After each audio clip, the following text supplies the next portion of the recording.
Welcome back to our channel. Today we will explore a new case. The case of Mike and Missy Makavores. During a tropical storm in the Florida Keys, Missy Makavores and Mike were murdered in their home. Missy was 9 months pregnant at the time, which made the case especially heartbreaking, not only for the police investigating, but also for the entire state of Florida today. We explore this shocking murder. Susan Michelle Emil, also known as Missy, was born on July 24, 1962, in Titusville, Pennsylvania, from a young age. She had the ability to draw others in. She had a warm smile, a caring nature, and a kind heart. Missy had a deep love for children, which she pursued by becoming an elementary school teacher, a dream she cherished and worked hard to achieve. Mike Makavores was born on April 15, 1961, in Cincinnati, Ohio. His parents had a deep passion for airplanes, a relatively new invention at the time. His mother worked as a flight attendant, while his father was an airline captain for Mike's family. Airplanes were not only a source of income, but also a shared love. Many childhood photos show Mike disassembling and reassembling planes with his family. Mike pursued his passion from childhood all the way to his career and eventually became a professional pilot. In 1987, he met a girl named Missy, and he fell in love with her immediately. They first laid eyes on each other at a nightclub and talked non-stop all night. They felt like they were destined to be together. So they decided to start a serious relationship. 2 years later, Mike and Missy moved to Key Largo, where they bought a spacious house in May 1990. They got married in a small ceremony in their backyard. Everyone who witnessed their marriage agreed that they were a perfect couple. Mike was healthy and successful, while Missy was beautiful, caring, and kind. They were both good people and had the potential to be wonderful parents. In January 1991, Missy found out she was pregnant. They began converting the living room into a nursery and were excited to plan every detail for their first child. The tropical storm hit the area in late August, bringing heavy rains and strong winds. Mike and Missy attended Lamaze classes together. They had chosen a name for their child and were looking forward to Missy giving birth naturally as soon as class ended. The sky darkened with ominous clouds, and lightning flashed in the distance. That Lamaze class would be the last time anyone saw Missy and Mike alive. The storm hit on the night of August 21st, and after it passed, everyone returned to their normal routines. Children began arriving at Key Largo Elementary School, and teachers discussed the terrible storm that had just occurred. However, Missy did not show up for work that day. Whenever she took a day off, she always called ahead to avoid worrying her students. Demonstrating her dedication to her job, Missy's absence was not only unusual, but also alarming. Worried, her colleagues called Missy's home, but no one answered. They continued to call Mike's sister, Sharon, to inquire about the situation after hearing the news.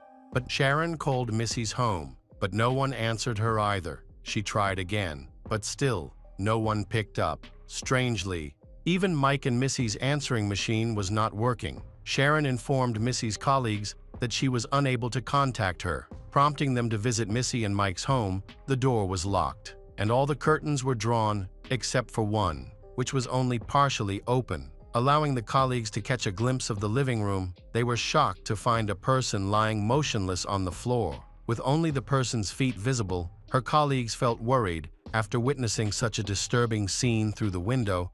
Missy's neighbor then noticed something unusual and decided to check it out. When Missy's colleagues informed him about the situation inside the house, feeling that something was wrong, the neighbor decided to break down the door. When they entered the house, they found Mike lying on his back on the floor, his arms and legs spread out. His head was wrapped in tape.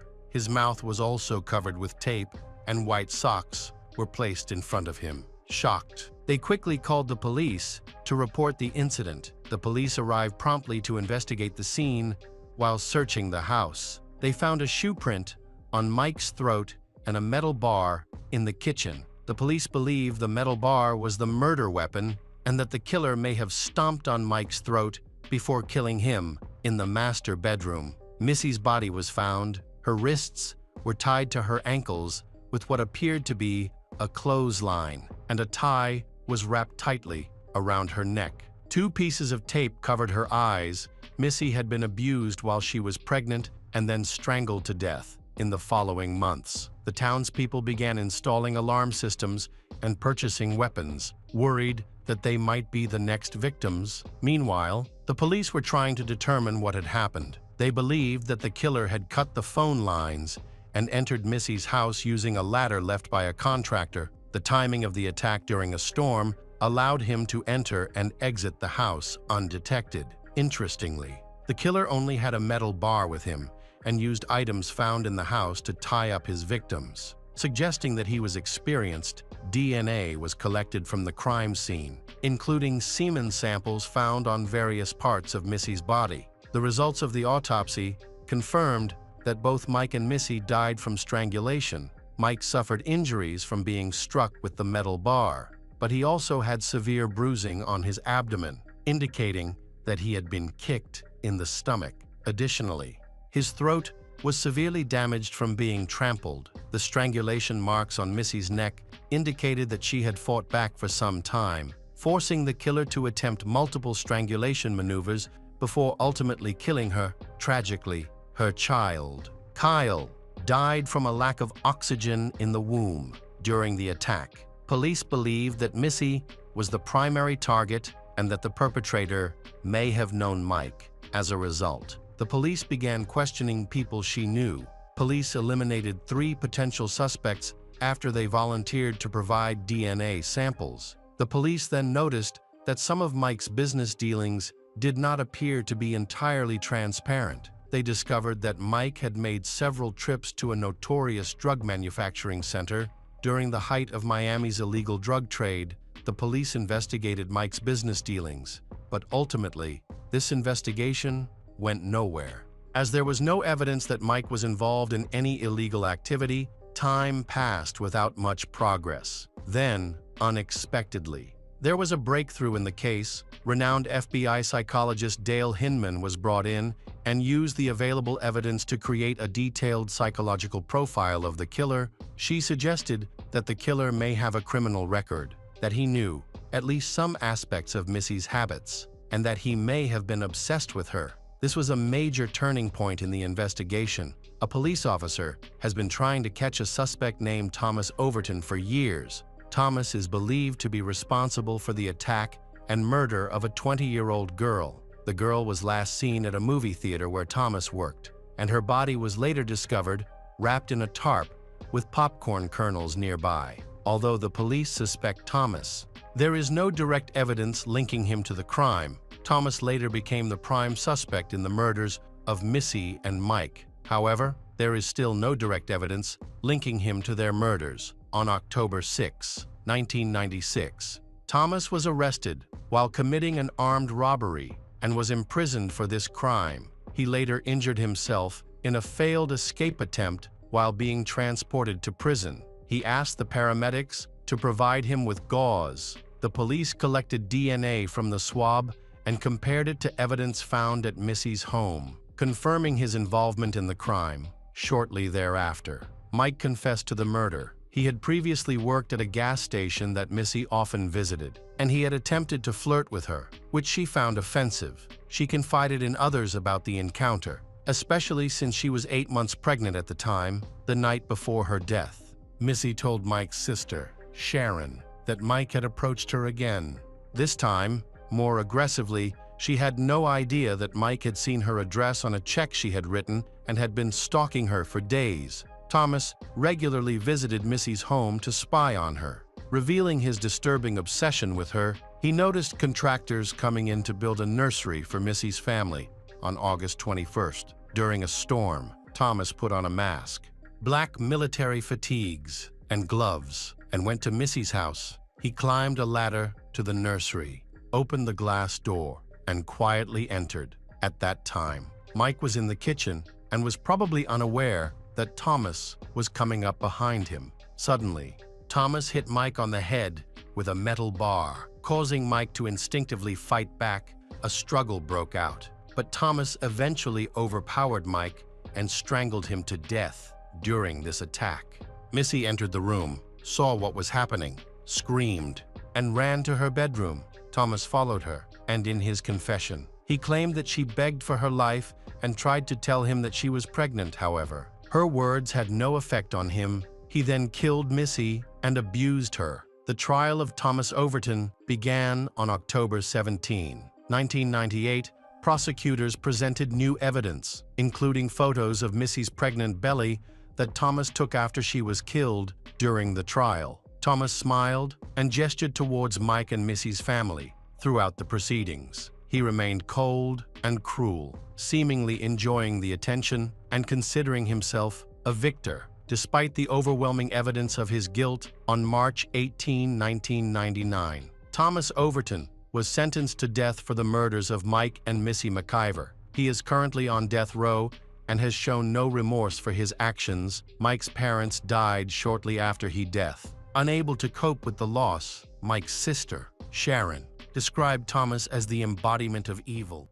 Hello friends, welcome to our channel. Today we're going to take a look at another horrible case with you, the case of Christina Craft.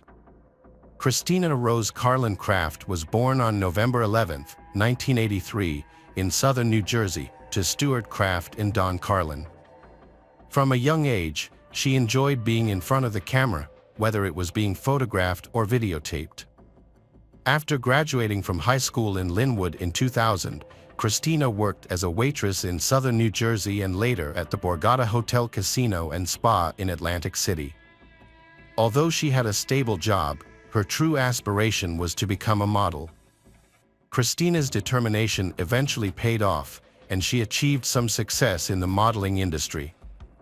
In her promotional materials, she expressed her love for posing in elegant lingerie and swimwear. According to Eva Waltz, a friend Christina met while working on a 3-day photo shoot for Maxim magazine, Christina was a charming and beautiful person with a great sense of humor. With her dark hair and blue eyes, she embodied the qualities of a fashion model. Christina's ultimate goal was to appear on the cover of Playboy. In 2003, while still working as a waitress at the Borgata Casino, Christina met Alex Cayatelli, and they soon began dating. Alex supports Christina's ambitions and never hindered her career. They got engaged after a long relationship.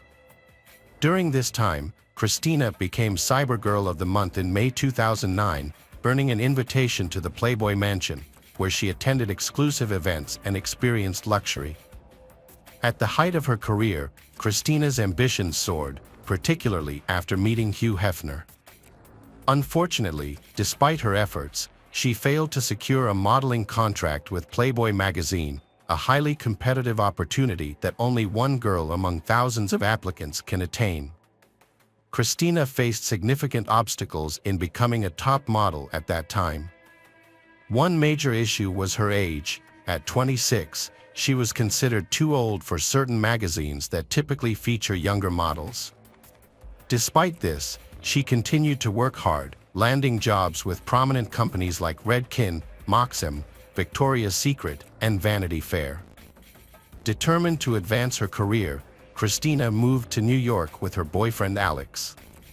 However, her decision to pose for Playboy proved to be a setback.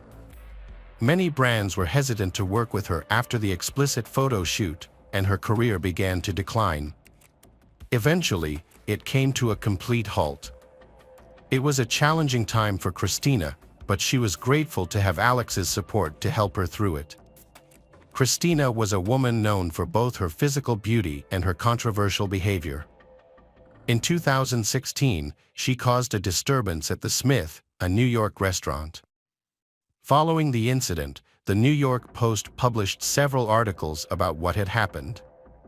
According to law enforcement sources and court documents, Christina Craft, 34, was dining at the Smith with a male friend on March 6 when an argument broke out over the bill. The man refused to pay, and the manager, Sergei Anikin, intervened.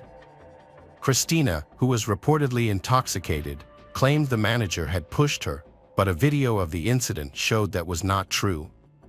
During the altercation, Christina allegedly hit a police officer on the neck, causing redness and significant pain. She was subsequently charged with misdemeanor assault, attempted assault, and harassment. However, after the district attorney offered her a deal, the charges were dropped on the condition that she stayed out of trouble for 6 months. Christina's lawyer explained that she accepted a reasonable deal offered by the district attorney. Christina had always been fond of Philadelphia, particularly Ardmore, where she felt a strong sense of safety. Considering this, Alex purchased an apartment for her in Ardmore, and they of them relocated to Pennsylvania in 2018. However, Christina soon discovered that Ardmore did not live up to her expectations of being a safe haven. In fact, on August 18, 2018, she reported a robbery to the police. Christina spent the evening at a bar in Philadelphia, but her memories of the night are hazy. The next morning, she woke up with no recollection of how she got home or if anyone was with her. She suspected that someone had drugged her with illegal substances. Feeling scared, she confided in others about her concerns. Her partner, Alex, was away on a business trip at the time, which added to her anxiety. The police investigation into the incident uncovered CCTV footage that showed a car arriving at Christina's apartment building around 3 a.m. The footage revealed that Christina was unconscious in the back seat. The driver, who was later identified as the perpetrator, took Christina's keys from her purse and entered her apartment. Once inside, the thief stole over $50,000 worth of valuables, including jewelry, designer handbags, sunglasses, a credit card, and personal documents. The perpetrator spent about an hour and a half in Christina's apartment before returning to the car. He then helped Christina out of the vehicle and into her apartment building, leaving her in the hallway. The thief put the keys back in Christina's purse and drove away, leaving her disoriented and frightened. The police were able to identify the perpetrator of the robbery with the help of a credit card statement. The culprit was Andre Melton, a man with a prior criminal record. At the time of the robbery, Melton was driving a rented 2018 Kia Sorento with a Virginia license plate. Witnesses reported seeing the same car near Christina's house on August 17, a sighting confirmed by police using specialized license plate recognition software. As the police searched for Melton and worked to recover Christina's stolen belongings, a far more serious crime occurred. On August 22, 2018, Alex Cayatelli called the police to ask them to check on his girlfriend, Christina Craft, as he was unable to contact her. When he arrived home, he found the apartment door locked from the inside. A review of the security system revealed that someone had opened the front door and balcony door overnight. The police were forced to break down the front door to gain entry. Upon entering the apartment, they immediately discovered a crime scene, with a body on the bed covered in a blanket and blood visible. Christina Craft's brutally beaten body was discovered under a blanket. She had suffered severe injuries, including a broken nose and strangulation marks on her neck. When Christina's identity was confirmed, the news of her death was devastating to Alex. As the police investigated further, they couldn't rule out the possibility that Alex might be involved in her murder. After all, the closest people to the victim are often the prime suspects. Christina and Alex had a long history together, and anything could have happened between them. The fact that Alex had called the police to express his concern about Christina, only to have her body discovered shortly after, raised suspicions. It was possible that Alex had staged his concern to divert attention from himself. The detectives asked him to accompany them to the police station for questioning, and Alex agreed without hesitation. Alex told investigators he had to return to New York for urgent work on August 21. On August 22, at 2:30 a.m., he called Christina to say goodnight, but she didn't answer. Since Christina was always awake at that hour, Alex grew concerned. He called her several more times, but got no response. He then checked the security system and found suspicious activity at the apartment that night. Alex decided to put his business on hold and return to Ardmore immediately. The police believed Alex's story and ruled him out as a suspect, as it was impossible for him to be in two places at once. His alibi checked out, and the police cleared him of any involvement in Christina's death. The main suspect in Christina's murder was initially Andre Melton, who had previously stolen valuables from her apartment.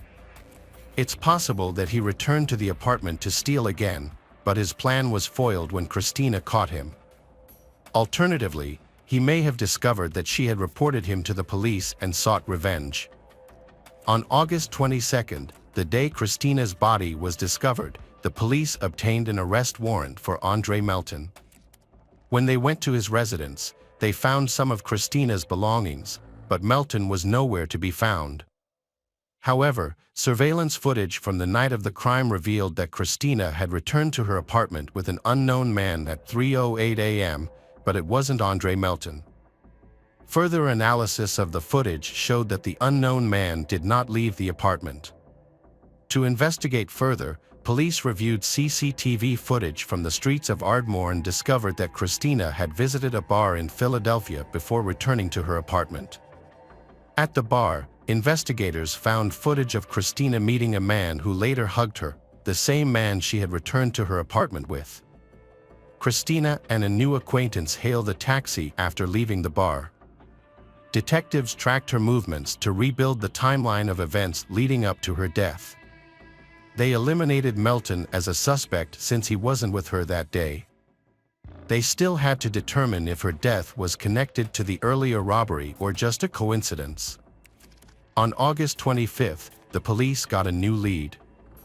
Andrew Sanford, the taxi driver who drove Christina and her companion that night.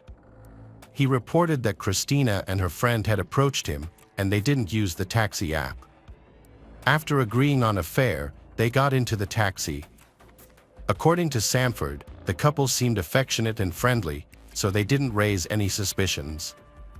Sanford also remembered that when they arrived at their destination, Christina took the initiative to settle the fare. However, she didn't have any cash on her. She offered to leave her credit card, but Sanford refused. Then, Christina's friend offered him $100 if he would wait 10 to 15 minutes near the house while they went to the apartment. Sanford left 20 minutes later, as neither Christina nor her friend returned. Christina and the man entered their apartment around 3 a.m. At 4 a.m., Christina made a brief call to her cousin, but didn't speak a word. Her cousin, however, heard a man in the background instructing Christina not to call the police. The call ended abruptly, leaving the cousin unclear about what was happening. The police later determined the timeline of the crime using the apartment's door sensors, which recorded the exact times the doors were opened. The data showed that the first door opening occurred at 3:08 a.m. and the next at 5:10 a.m. Since the apartment was on the second floor, the investigators suspected that the perpetrator had left through the sliding glass door on the balcony, which was also detected by the security system around the same time.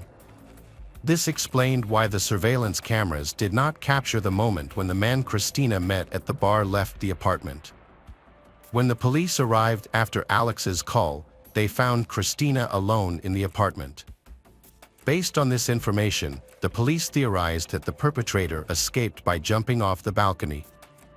The investigation's next step was to seek the public's help through the media. After releasing the surveillance camera images, the authorities asked anyone with information to come forward. The photos showed two individuals, Andre Melton and the second person who was at Christina's apartment on the night of her death. Surprisingly, Andre Melton called the police by himself, admitting to stealing from Christina but denying involvement in her murder. On August 26th, the police station received an anonymous call from a man who claimed to know one of the suspects in the recent crime. The caller revealed that he had shared a room with the suspect at a psychiatric clinic in Philadelphia. According to the caller, the suspect had previously assaulted a woman in Love Park and molesting her. The suspect became aggressive, shouting and causing a disturbance, and was eventually hospitalized for 2 hours at a cost of $70. However, he was not identified. The caller provided more chilling information. The suspect had bragged about strangling a woman and felt proud and satisfied by the act. This new information convinced investigators that the suspect was likely responsible for the murder of Christina Craft. The police received another call from a Philadelphia relative of the suspect, who identified the man in the photo as Jonathan Wesley Harris, a convicted felon with a history of robbery. Harris had been released from prison on July 15, just 5 weeks before Christina's murder. After studying the suspect's entire biography, it became clear that Andre Melton and Jonathan Harris had no prior connection and had never met. As a result, the police ruled out any link between their crimes. Additionally, the police gained access to Harris's phone messages. On August 22, he texted a friend that he had met an attractive woman and was going to her apartment. On August 28, the police obtained an arrest warrant for Jonathan Harris. It was essential to apprehend him as soon as possible, as no one knew what he might do next. However, Harris had left no trail. When investigators contacted Harris's sister on August 29, 2018, she revealed that he had recently purchased a bus ticket to Pittsburgh. As it turned out, Harris was already on the bus when the conversation took place. The Ardor police were unable to act, and the officers wouldn't be able to catch up with him. The Pittsburgh police were their last hope. Timing was crucial, and the police investigating Christina's death contacted the Pittsburgh Law Enforcement Agency for assistance.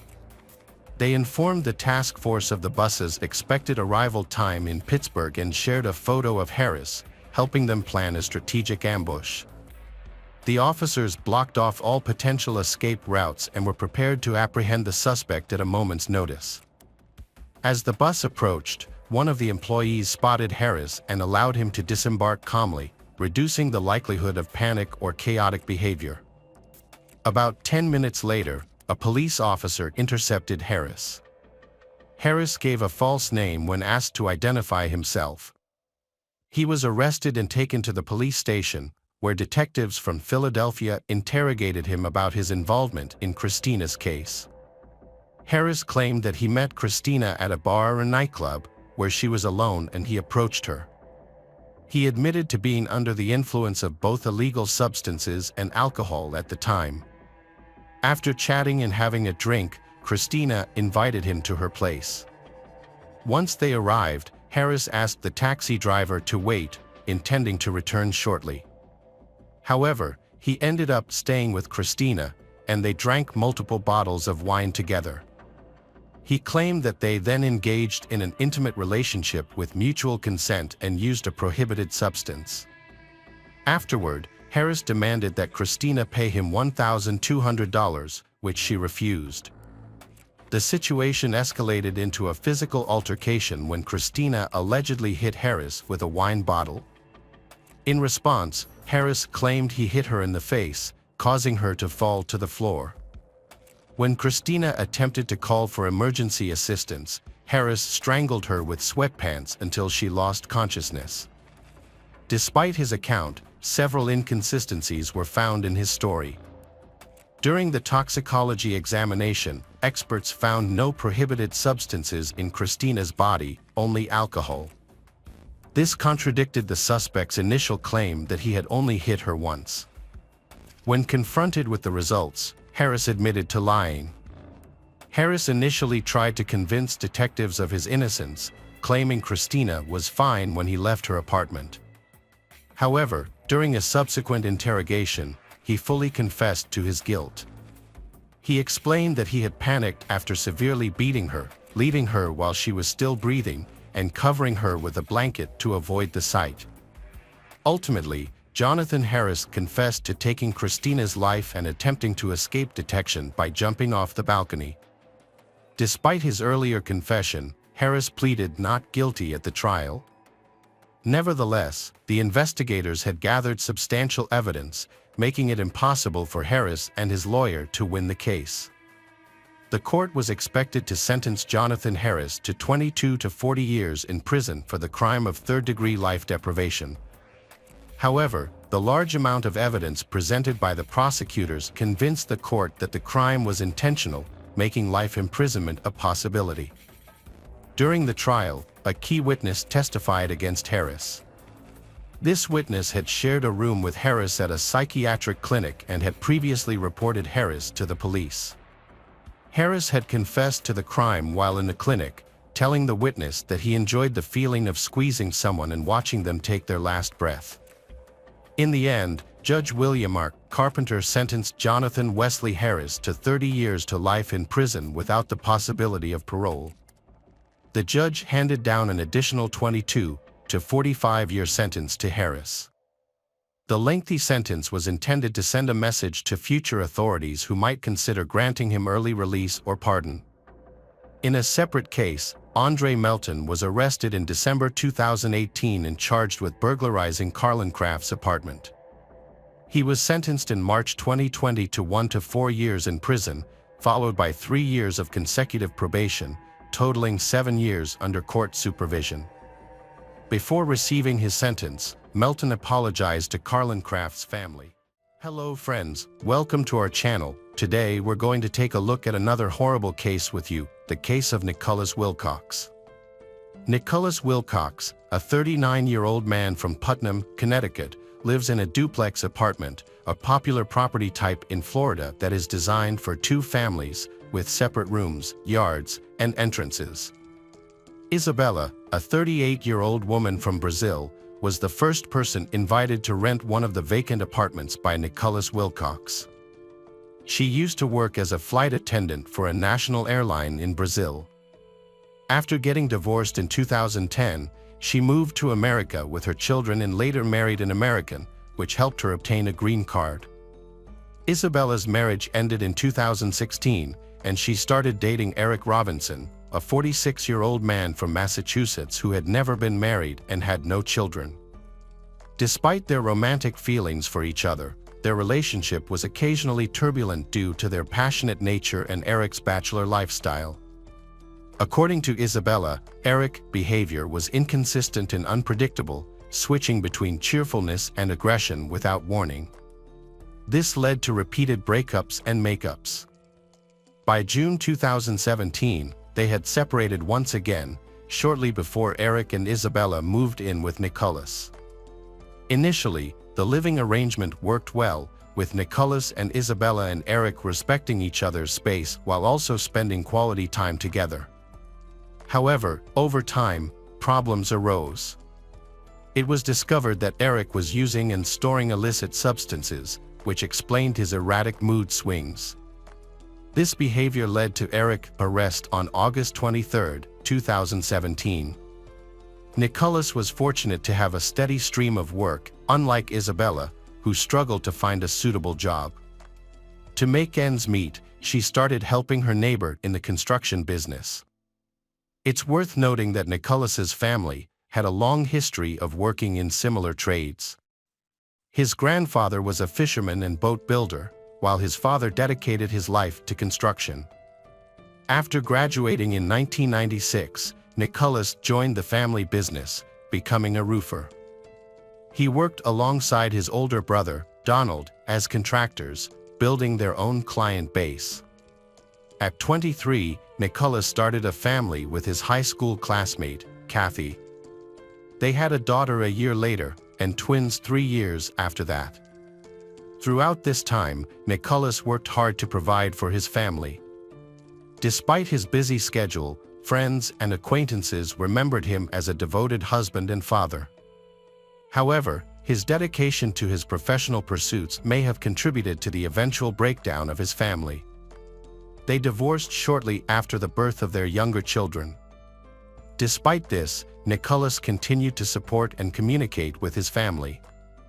In 2017, Nicholas made a fresh start by moving to Florida to pursue better job opportunities. The new location proved to be a smart choice, as he saw a significant increase in clients. Unlike his previous seasonal work, Nicholas was now able to earn a steady income almost year-round. As a professional, Nicholas's skills were in high demand in Florida, where powerful hurricanes frequently damaged homes along the coast during storm season. His expertise was needed to reinforce and repair homes, which helped him build a successful business. Despite leaving his family back in Connecticut, Nicholas remained committed to caring for his children from a distance, sending them financial support and visiting whenever possible, as per his agreement with his ex-wife. After living in a multi-apartment complex in Fort Lauderdale, Nicholas moved to the suburbs to lower his housing costs. This is when he met Isabella. As the hurricane season began, Nicholas's workload increased significantly due to daily orders. At the same time, Hurricane Irma was approaching the area where Nicholas lived and worked. An emergency was declared, and about 7 million people were evacuated from coastal areas. To prepare for the storm, Nicholas spent his time reinforcing homes, boarding up windows and doors, and later clearing the debris left behind. Nicholas's main job was to help people, and he got paid for it. But he wasn't in it just for the money. His older brother said that Nicholas always lent a hand to those in need. In September 2017, Florida was bracing for a devastating hurricane. Nicholas spent the day boarding up windows with plywood to prepare. As a result, there was a shortage of plywood in stores, leading to long lines of people waiting to buy some. At that time, Nicholas met a woman named Pamela, who was struggling to find materials to protect her home. Nicholas promised to help her, and that evening, he delivered the 7 sheets of plywood she needed. He then spent the whole day boarding up her doors and windows, refusing payment for his efforts. Nicholas was deeply sympathetic to Pamela's plight as a single mother in need of assistance. In response, he offered her help, and she was extremely grateful.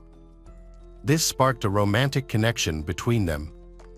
The devastating hurricane that followed brought Nicholas a substantial amount of work, which allowed him to employ his neighbor, Isabella, as his assistant. Isabella's responsibilities included cleaning up job sites and handing Nicholas tools as needed.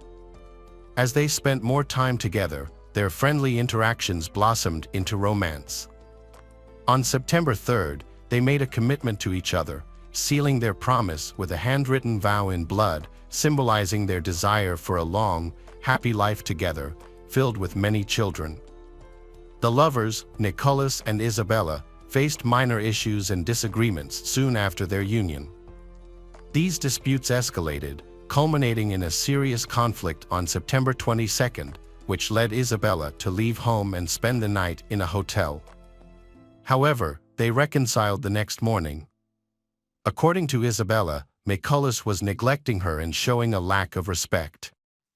Nicholas, on the other hand, believed she was exaggerating. Their disagreements ultimately led to severe consequences. On October 5, 2017, a mysterious call was made to the local police. The caller claimed to be Isabella's former husband and asked the police to contact Isabella, stating she had information about a recent crime. However, he didn't provide further details. The police responded promptly and called Isabella, who sounded hysterical. When questioned about the situation, she claimed everything was fine, except for a fight with her boyfriend, Nicholas. Isabella told the police that her partner had left her and driven away, but when they mentioned a call from her former husband, she broke down and confessed that her partner was actually dead. She claimed to know where the body was and offered to show them. When the police arrived at the address Isabella provided, they found a house that was being prepared for a hurricane, with all windows and doors boarded up. Inside, they noticed a strong smell of cleaning products and paint, indicating that one of the bedrooms had been thoroughly cleaned. However, upon closer inspection, the detective suspected that someone was trying to cover something up. The walls and floor had been hastily and sloppily painted, and they found containers of hydrogen peroxide, which is often used to clean bloodstains. They discovered small bloodstains on the bedding and bedside table, and it was clear that the old mattress had been replaced. the police found blood stains throughout the room, suggesting a violent crime had taken place. Isabella had attempted to clean up the scene but hadn't finished before the police arrived. Isabella was discovered inside the duplex, visibly distressed, and explained that she had been under the influence of a sedative during the phone call with her ex-husband, which accounted for her unusual behavior. Despite her initial confusion, Isabella confirmed that she knew what had happened in the room and where the body was located. Due to her unstable state, the police decided to take her to the station for further questioning. Meanwhile, the police had spoken with her ex-husband again, who provided a partial account of the events. According to Isabella's ex-husband, she had called him and told him about the crime. However, during her interrogation, Isabella claimed that her former boyfriend, Eric Robinson, was involved in the crime. She stated that on October 5th, around 2 a.m., Eric had arrived at the duplex, found her and Nicholas asleep, and became enraged by a vow hanging above the bed's headboard in the bedroom. Eric woke Isabella by holding a knife to her throat, threatening to harm her if she screamed. As he did, she saw Nicholas, who was lying next to her, struggling to breathe. But Eric didn't allow her to look any further and forced her out of the bedroom. Then, he brutally beat Nicholas, who was defenseless, using a brass knuckle and the bat. After the beating, Eric wrapped Nicholas' body in a tarp and tied it up with straps. He threatened Isabella, forcing her to help him get rid of the body. Later, the detectives were confused as to why Isabella, instead of calling the police, had called her ex-husband. In an explanation, Isabella said she was terrified and sought comfort and guidance. According to her, Eric also made her clean up the crime scene and erase all evidence. Before leaving, he returned her phone, which he had taken earlier. Her confession raised doubts and required further investigation. Additionally, the detectives noticed visible bruises and scratches on Isabella's body, which she claimed were a result of Eric beating her after Nicholas' death. The investigation started with a search for the victim and the suspect, who revealed the location of Nicholas. While medical examiners worked on the body, forensic specialists arrived at the scene. Meanwhile, law enforcement searched for Eric, who had been released from prison on October 3rd and was living at a different address. During this time, Eric had met a woman, Merida, and was staying with her.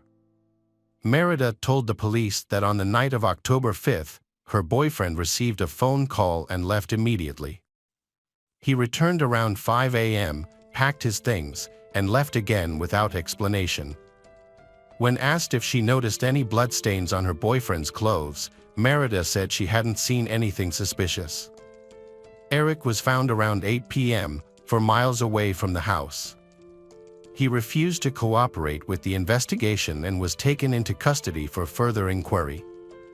During the interrogation, Eric provided a different account of the events than Isabella's. According to Eric, Isabella had contacted him on the night of October 5th, despite having a restraining order against him. Isabella attacked Nicholas while under the influence of banned substances and ultimately ended his life. After regaining her composure, she realized she needed help and asked Eric to assist her. In exchange, she promised to rekindle their relationship and start anew. Eric, still having strong feelings for her, agreed to her terms. The investigation revealed that Isabella was not as innocent as she seemed. She had a history of police encounters, and on September 22nd, a heated argument with Nicholas got out of hand.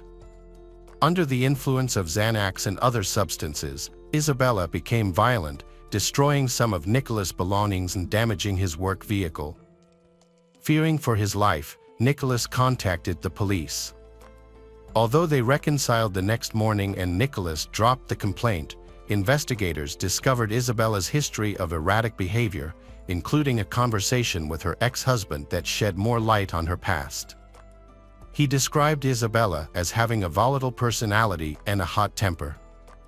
During their argument, he had threatened to report her to immigration services if she continued to behave in such a manner. For Isabella, the opportunity to live in the U.S. was crucial, so the threat of deportation was devastating. It's possible that during another argument, Isabella's explosive personality led her to react violently, motivated by her desire to stay in America. To gather more information, detectives started interviewing people close to them. A neighbor who lived in the adjacent duplex proved to be a crucial witness. She reported seeing Eric arrive at the scene in his car on the night of the crime. He then retrieved some tools and trash bags before leaving the area. The investigation continued, with substantial evidence collected. On October 11th, Isabella was called in for another interrogation, which she attended voluntarily since she had not been arrested at that point. Detectives reviewed video surveillance footage and determined that on the night of the incident, Isabella personally moved Nicholas's body and disposed of it in a trash container. During this time, she remained calm and composed, making decisions independently. She also met with Eric Robinson that night. Isabella appeared relaxed and friendly. She even purchased items needed for emergency repairs herself. However, as the investigation progressed, she began to change her story, adding new details about the events. Isabella claimed that Eric had threatened to kill her and deport her and her children, forcing her to act as she did. Although her statement seemed believable, investigators were cautious in their conclusions. Both Eric and Isabella had questionable pasts, which raised suspicions. Eric, in particular, had a history of run-ins with the law, dating back to 2001, primarily for possession and distribution of narcotics. In August 2016, Isabella had legitimate reasons to fear Eric in question, as he had committed an aggravated assault against a woman. In June 2017, he was arrested for strangulation and later that year for possessing prohibited substances. Eric's neighbors were terrified of him due to his aggressive and unpredictable behavior, and they actively avoided him. On October 14th, experts discovered traces of Isabella's DNA on the Nicholas body, contradicting her claim of not having touched Nicholas. This evidence suggested that she was involved in the violent crime against her lover, at the very least in disposing of the body and eliminating evidence. Despite the evidence, neither Isabella or Eric admitted to any wrongdoing. While Eric was held in custody, Isabella was briefly detained before being released to await trial. Although everyone expected the court proceedings to begin soon, various complications and delays pushed the trial back by 5 years. The trial of Eric Robinson was significantly delayed due to the bureaucratic issues. During this time, the prosecution developed its strategy and tactics, while the defense thoroughly reviewed the investigation findings. Additionally, new evidence was discovered, including the recovery of Eric's deleted social media account, which he had used to discuss the crime with his former friend. As the trial approached, Isabella made a plea deal with the prosecution. She agreed to testify against Eric Robinson. On April 10, 2023, the trial finally took place. The prosecution argued that Eric was solely responsible for the crime against Nicholas, while Isabella's role was presented as a witness who tampered with evidence and helped eliminate traces, a crime in itself. The trial was marked by several cancellations due to legal complexities, but resumed after a week. Throughout the trial, Eric was charged with premeditated murder. Despite inconsistencies in Isabella's testimonies, her attorney maintained her innocence. The prosecution emphasized witness statements describing Eric's unusual behavior on the night of the crime. Specifically, Eric used his new girlfriend's car, which didn't have GPS tracking, to avoid detection. He also left his mobile phone at home to prevent tracking. Separately, other case details came to light. After the crime, Eric and Isabella were together in a room nearby, where they were intimate. Isabella later explained her actions, stating she was under the influence of strong sedatives at the time and also feared for her life after what had happened. The motive behind the brutal and senseless murder of Nicholas was revealed to be jealousy. Although Isabella had ended their relationship, Eric still considered her his girlfriend. When he was released from prison, he returned home to find that significant changes had taken place in his absence, which only fueled his rage and hatred. During this time, Eric plotted his revenge against his perceived rival. He committed a cold-blooded attack while Nicholas was asleep and vulnerable, sealing his fate with the first strike. Eric then attempted to cover his tracks by scattering evidence in various locations. The murder weapon was later found in a landfill, and Nicholas's body was discovered wrapped in tarpaulin and hidden in a trash container. Isabella, following Eric's instructions, painted over the blood-splattered walls and cleaned the area to conceal the evidence. Ultimately, 51-year-old Eric was sentenced to life imprisonment without parole for second-degree murder. Isabella was found guilty of aiding Eric, but the court considered threats and coercion as mitigating circumstances. As a result, she received a suspended sentence and is on probation until 2026. Isabella was willing to do whatever it took to gain U.S. citizenship. Just 10 days after Eric was incarcerated, the parties signed another agreement in which Eric promised to marry Isabella. However, he failed to follow through on this promise. It seems that Isabella is willing to marry anyone as long as it helps her maintain her status. All the men she has been involved with have been used for her own selfish purposes, and she has manipulated them into considering marriage. Hello friends, welcome to our channel. Today we're going to take a look at another horrible case with you. The case of Marisella Valadez. Marisella Valadez was born in 1997 in Seattle, Washington. As the eldest of two children in a Latin American family, she was known for being a kind, outgoing young woman with many friends. She excelled in school and went on to attend a prestigious university after graduating. Marisella was a stunning young woman with a petite frame, long brunette hair, and big brown eyes. She was always the center of attention and loved being around people, often attending lively parties and making the most of every day. On October 3, 2020, Marisella traveled to Dallas to visit old friends, but she planned to return by Monday morning. Her brother was supposed to pick her up from the airport on October 5th, and they would head to the university together. However, when the plane arrived, Marisella was nowhere to be found. A search for the missing student began when her brother realized she wasn't among the passengers who had disembarked from the flight. He tried to call her, but her phone was turned off. He then contacted their parents to inform them of the situation. Marisella's disappearance was unusual, as she was a responsible and serious young woman who would not normally miss university classes without warning. Marisella's family reached out to her friends in Dallas to gather information about her possible whereabouts and her last known location. Their efforts led them to a popular club in the city, where she was spotted partying with friends the night before her disappearance. While there, she had met a man named Chuck and they had danced and socialized together over drinks. After that, they of them left the club, and Marisella was not seen again.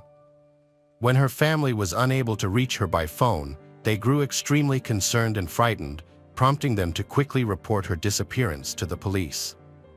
She had purchased tickets for a flight to Seattle, but she never boarded the plane. Her whereabouts since that night were unknown. To investigate further, it was crucial to identify the new person she had met, their destination, and whether she had left with them voluntarily. Reviewing surveillance footage from outside the club, authorities observed Marisella exiting with a young man, but his face was not clearly visible on the video. According to the footage, Marisella appeared to be walking with a man voluntarily before getting into a black Audi car and driving off in an unknown direction. Several days had passed since her disappearance, and she had not contacted anyone, logged into her social media accounts, or made any transactions on her bank cards. The police urgently needed to identify the stranger she was with to determine where to search for them. One of her friends reported that the companion might be named Chuck, but this information was not enough. However, street camera footage helped investigators determine the direction the car had traveled. Further review of supermarket security footage revealed that they had stopped to shop, appearing happy and affectionate towards each other. The footage showed Marisella selecting drinks and candies, while he paid for the items using a card in the name of Charles Beltran.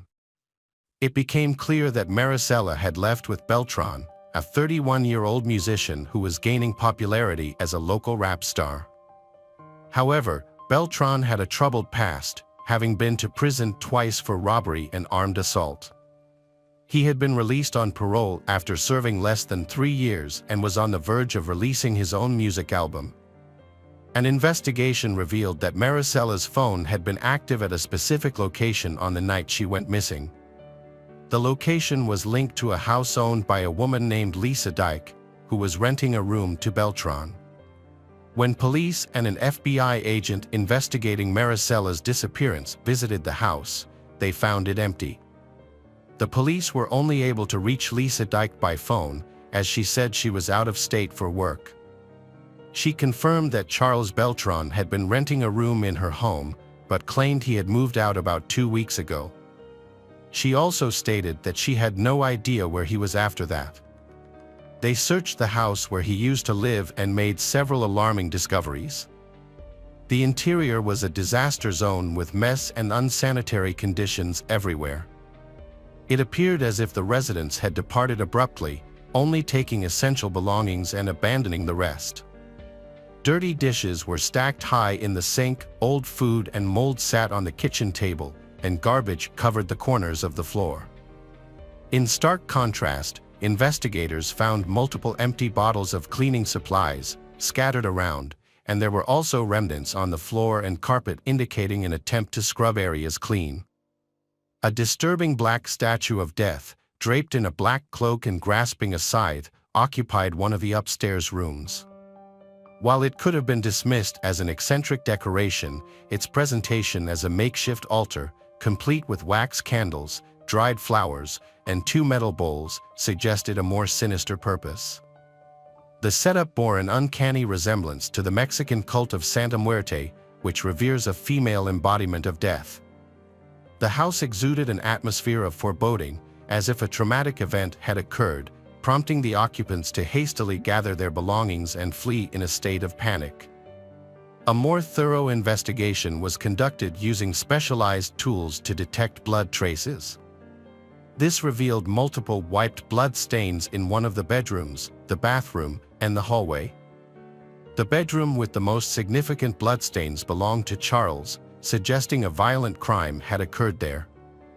However, the identity of the victim remained unclear. Despite attempts to clean the area, the blood had penetrated the carpet, seeped under the baseboards, and stained the wallpaper and furniture. To confirm the source of the blood, experts compared the samples with Marisella's DNA. The results eliminated any remaining doubts, confirming that the blood belonged to Marisella. The police had to seal the house as a crime scene, but their next challenge was to track down the main suspect, potential accomplices, and witnesses. However, this proved to be a difficult task as Charles had already fled the scene, and the owner had quickly put the house up for sale even before the police arrived. To gather more information, the police decided to investigate the people who had recently lived in the house.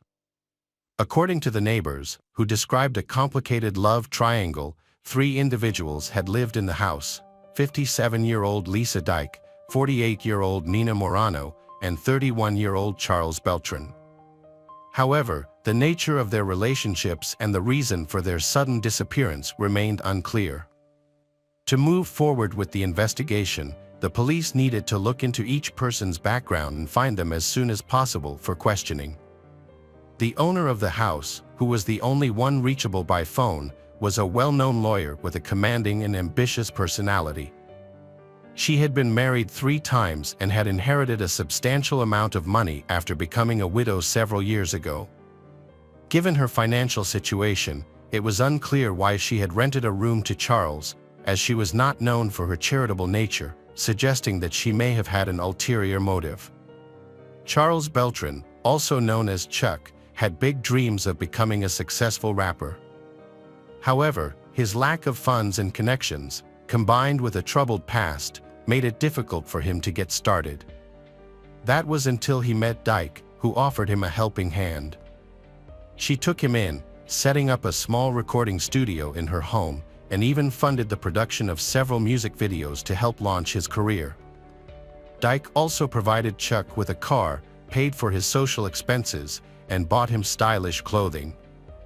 Despite her significant financial investment in Chuck, Dyke maintained that their relationship was purely professional, insisting that she saw great potential in the young rapper and was simply investing in his future.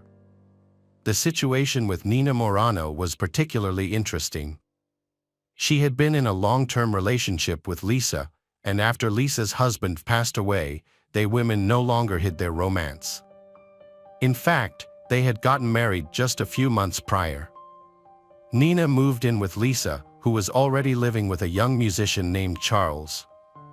Although Lisa denied it, a close friend claimed that she had a romantic relationship with Charles, and Lisa had even confided in her friend about how great he was as a lover.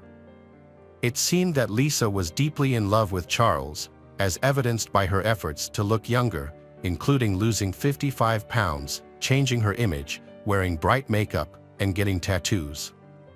Lisa had also made some significant changes to her life, including evicting her adult children from the home, citing that they were interfering with her personal life. Charles, on the other hand, had a clear interest in staying with Lisa, who was wealthy and could help him financially and advance his music career. However, as a physically attractive man, Charles often engaged in casual flings with young women, which made Lisa extremely jealous. But what was Nina Morano's role in all of this, and specifically, what did she have to do with Marisella's disappearance? According to a close friend, Lisa's spouse, Na, was also involved in the unusual love triangle with Lisa and he. Na was a successful lawyer and a wealthy woman. The three of them lived a life of luxury together. After they got married, both women took his last name, Beltran, and the three of them lived together in the house. But what happened to the people who lived in the house where Marisella's blood was discovered? After Marisella disappeared, no one was seen at home again. Lisa was contacted once and answered a few questions, claiming she was in another state, but her phone was unreachable after that. There was no information about Na's whereabouts or the main suspect, Charles. On the night of October 5th, investigators monitored the mobile phone signals of the three residents and the missing person, Marisella, and found that all four signals were coming from within the house. By early morning, the signals had moved to a remote wooded area in suburban Dallas. Shortly after, the signals vanished. A few days later, Lisa briefly responded to messages on her secondary work phone, but it soon became unreachable as well. Using geolocation data from the mobile devices, authorities reconstructed the group's route that night, identifying the stops they made along the way. This information led them to suspect that the missing student's body might have been disposed of in this area. Although this narrowed down the search radius, the area was vast and challenging to navigate, hindering the progress of the investigation. The search for the missing Seattle student was suspended near the new year, as no body or clues were found. However, in March 2021, a local hunter discovered a human skull in the woods that appeared to be relatively recent. The hunter immediately reported the find to the police, who then sent the remains to a forensic laboratory for examination. Dental records confirmed that the remains belonged to the missing student, who had been gone for nearly 6 months. Although the body was badly decomposed and damaged by wild animals, making it impossible to determine the exact cause of death, forensic analysis revealed characteristic marks on the bones that suggested knife wounds. However, it was unclear whether these wounds were fatal.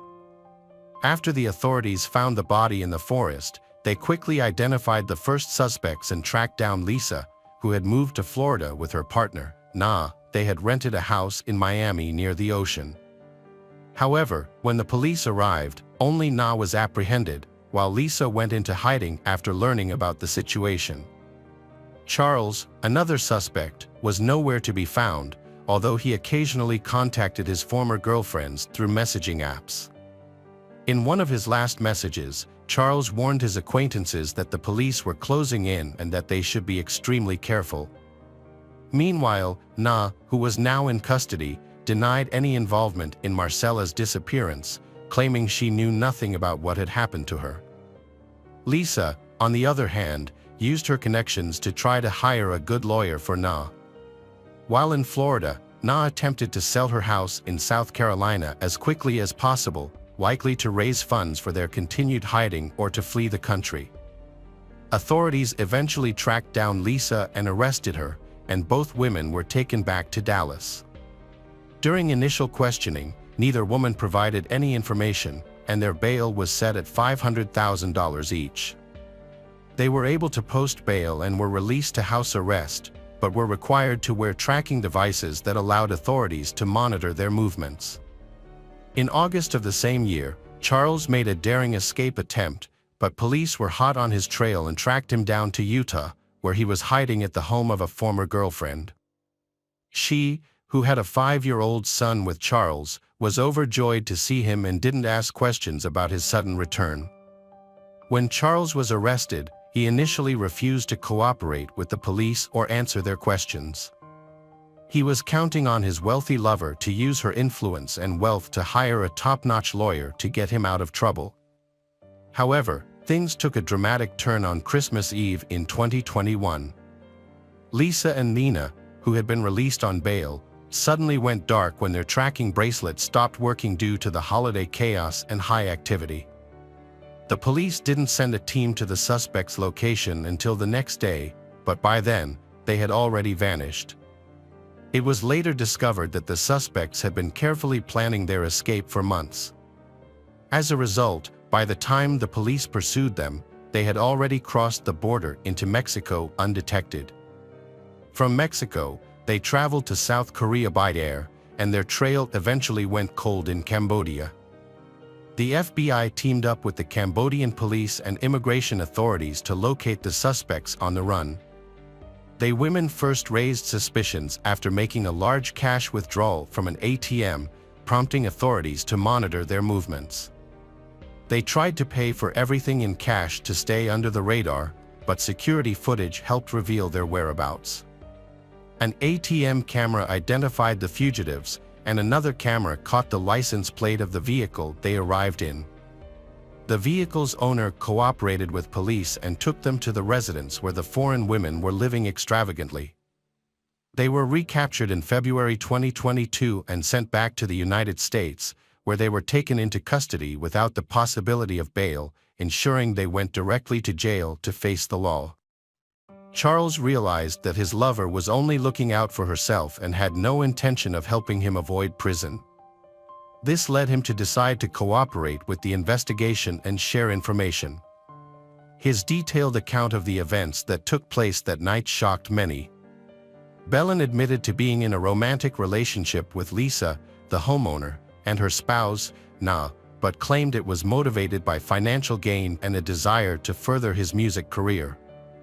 He did not have genuine feelings for these women and instead often pursued younger, attractive women, openly engaging in numerous affairs. On October 5, 2020, Chuck met Marisella, a young student, at a nightclub. They spent the evening drinking and dancing together, and he eventually invited her back to his place. Marisella agreed, and when they arrived, Chuck's roommates, Na and Lisa, were already asleep. Chuck and Marisella went to his room, where they engaged in intimate activities and fell asleep. Later that night, Lisa woke up and entered Chuck's room, where she saw Marisella sleeping next to him. This triggered a jealous outburst, and Lisa went to the kitchen to grab a large knife. She then returned to Chuck's room and attacked Marisella, repeatedly striking her with the knife. Charles reported that he was woken up by a noise and was initially disoriented due to intoxication. When he turned on the light, he was met with a disturbing scene. Marisella's body had fallen to the floor beside the bed, where she had lost a significant amount of blood. Na entered the room, and both Charles and Na stood there for a few minutes, failing to provide any assistance to the victim. Once Charles regained his composure, he realized that he might be blamed for the crime due to his prior record and that his influential acquaintances might avoid punishment. He claimed that this is why he agreed to help dispose of the body and conceal the crime. Charles stayed with friends for several days and, upon returning to collect his belongings, noticed that the blood stains on the floor and carpet had almost completely disappeared. Lisa informed him that she and Na had taken care of everything and destroyed the evidence of the crime. The three individuals involved decided it was best to leave town for a while and observe from a distance what would happen next. Lisa Dyke-Bell's defense team argued that she had no motive to harm she. According to her lawyer, Lisa's relationship with Chuck was purely professional, and she saw his music career as a valuable investment. She claimed that his personal relationships and interactions with others did not concern her. A key point made by her defense was that Lisa had recently gotten married to Moran and was happy in her relationship. However, it was unclear why she and her wife had decided to take the surname of their young lodger, Charles, after their wedding, despite claiming he was insignificant to them.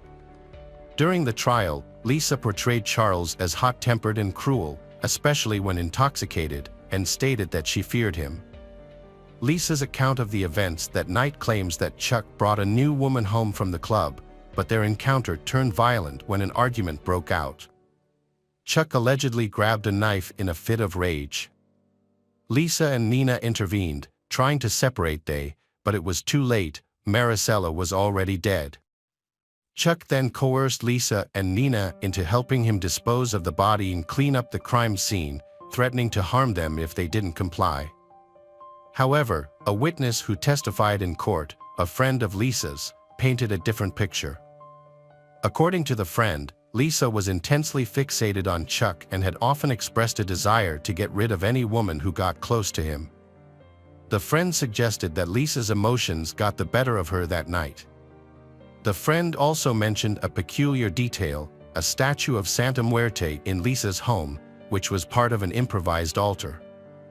Lisa had jokingly told her friend that she was into black magic and knew how to cast a spell to make a man loyal only to her.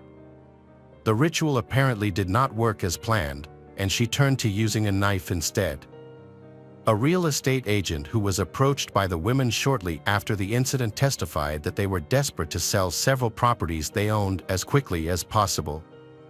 They also wanted to put their home in Dallas up for sale, but were unable to do so while the investigation was ongoing because the house was a crime scene. The situation took a turn for the worse when the remains of she were found. At this point, Lisa and Nina were willing to sell the property at a significantly reduced price, just to get the money quickly. During the trial, the court considered Charles's full confession and his cooperation with the investigation. However, things took a turn for the worse for the fugitives after they attempted to flee to another continent. In March 2023, Lisa Dyke-Beltran was convicted of a heinous crime against 23-year-old Marisella, as well as tampering with evidence and attempting to escape. She received a life sentence with no possibility of parole. Charles Beltran and Nina Moran, on the other hand, pleaded guilty and cooperated with the investigation. They were found guilty of concealing evidence. Nina received a 7-year prison sentence, but may be eligible for release in 3 years if she exhibits good behavior.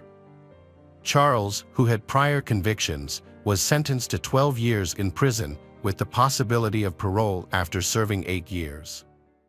Hello friends, welcome to our channel. Today we're going to take a look at another horrible case with you.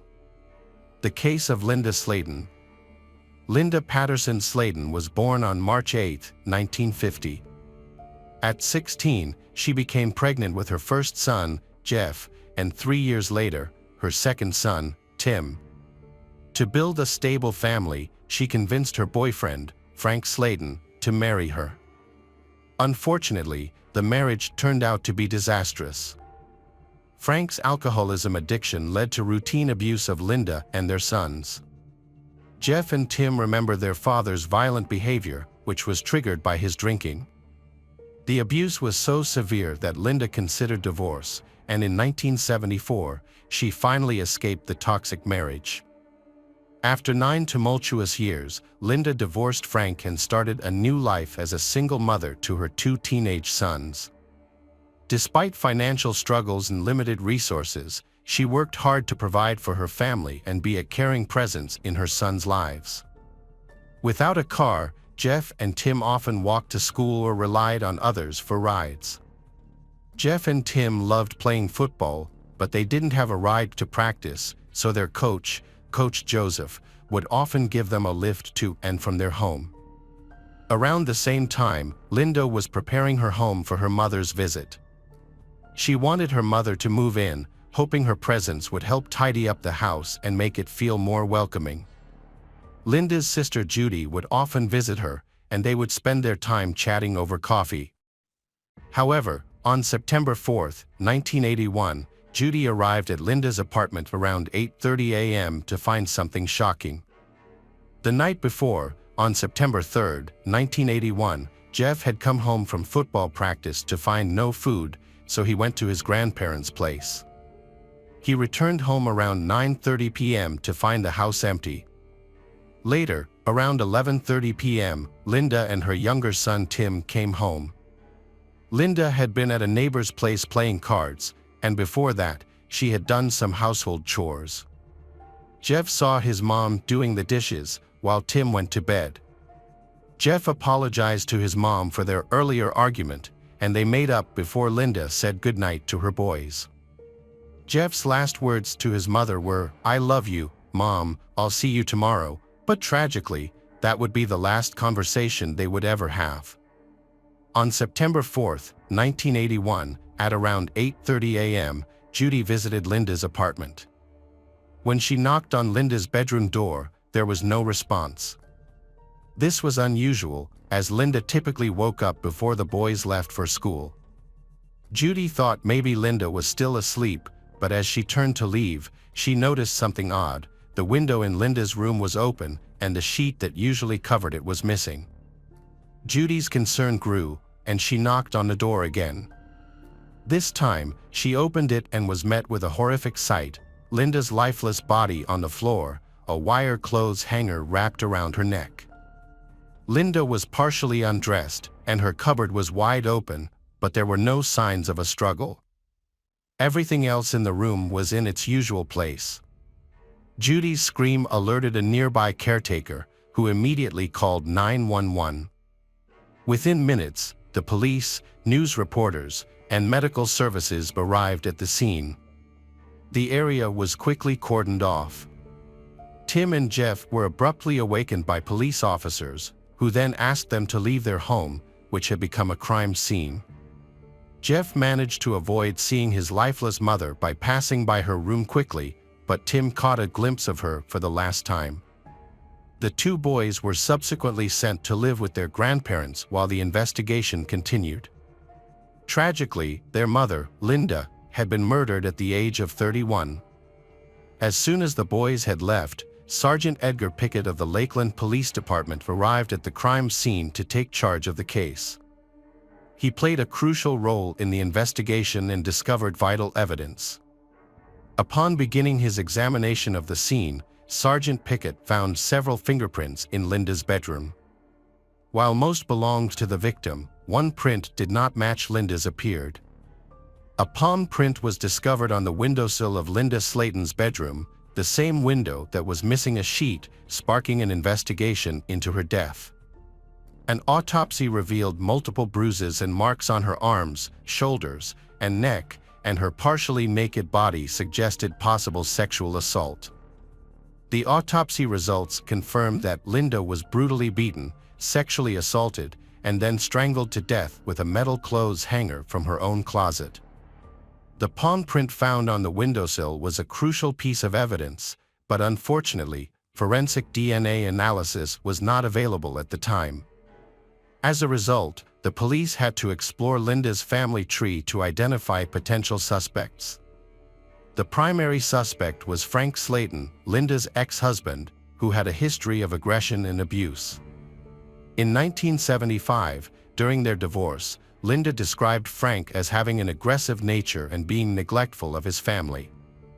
He was brought in for questioning, but an alibi checked out, placing him at home in Alabama on the night of Linda's murder. The police also had other individuals in mind. One of them was Jeff Slaton, Linda's son. The reason for this was a heated argument between Jeff and his mother that occurred before her murder. As the eldest son, Jeff had a complex relationship with his mother, having grown up in a household with an abusive father and later a single mother. Although Jeff and his mother frequently argued, they always managed to make amends. On the night of the murder, Jeff had made up with his mother before going to bed. When questioned by the police, Jeff passed 2 polygraph tests, which led to his name being cleared from the list of suspects. By September 2001, the police were struggling to find new leads in the case, nearly a year after the murder. However, things took a turn when they received information about a 24-year-old man who was reportedly involved in a similar crime, reigniting their investigation. Jimmy Ulmer was a suspect in Linda's murder case due to a previous crime where he attempted to abduct a 10-year-old girl through her bedroom window.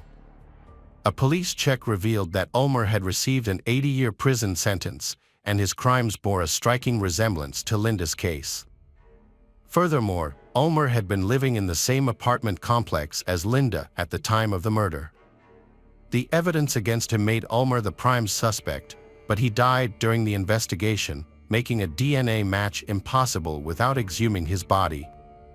Fortunately, Ulmer's mother allowed the authorities to collect a DNA sample from him, but the results did not match. With Ulmer ruled out, the investigation turned to other potential suspects, but no one was ever charged. Despite looking into other leads, the case eventually went cold.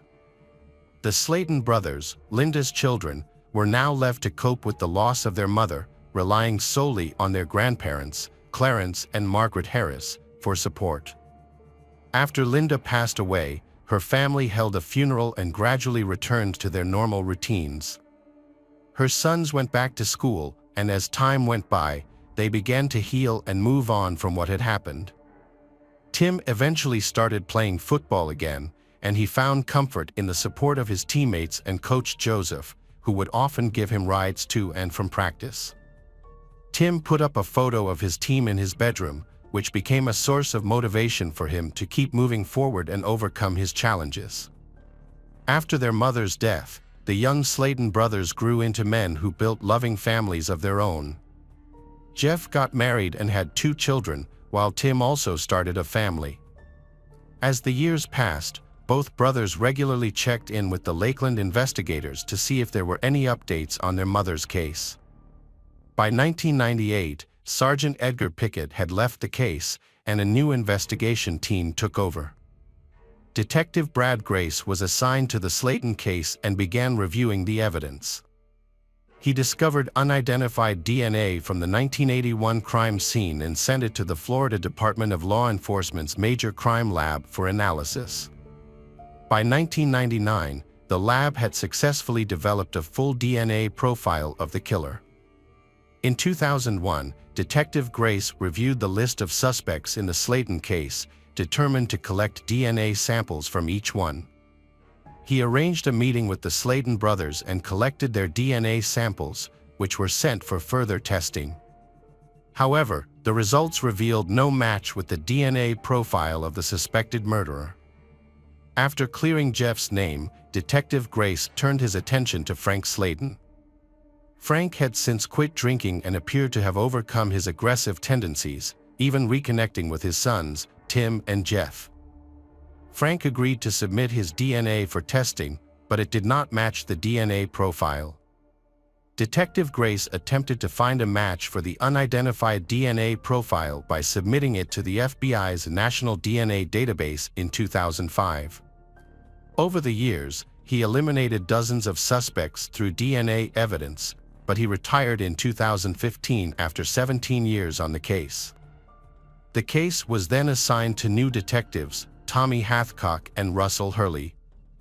Detective Tommy made a significant breakthrough in the investigation 3 years in, when they discovered that the Florida Department of Law Enforcement had developed a cutting-edge technology that could help identify unidentifiable DNA. She immediately sent the unidentified DNA from the Slaton case to a genetic genealogist, who uploaded it to a public genealogy website called GeneMatch. The website, run by Moore, produced a list of people who shared DNA with the killer. Moore then used birth certificates, marriage certificates, obituaries, and social media to build a genetic family tree.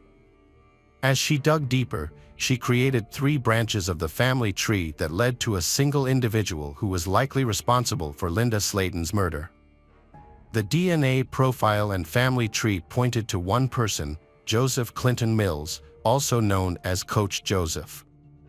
In a shocking twist, it turned out that Joseph was a familiar face to the Slaton family. His picture even hung on Tim's bedroom wall, with Joseph standing just above Tim's shoulder.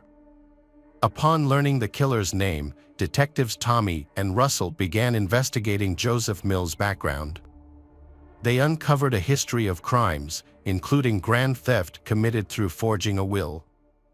Although Joseph was never charged for this crime, the police had collected his palm and fingerprints.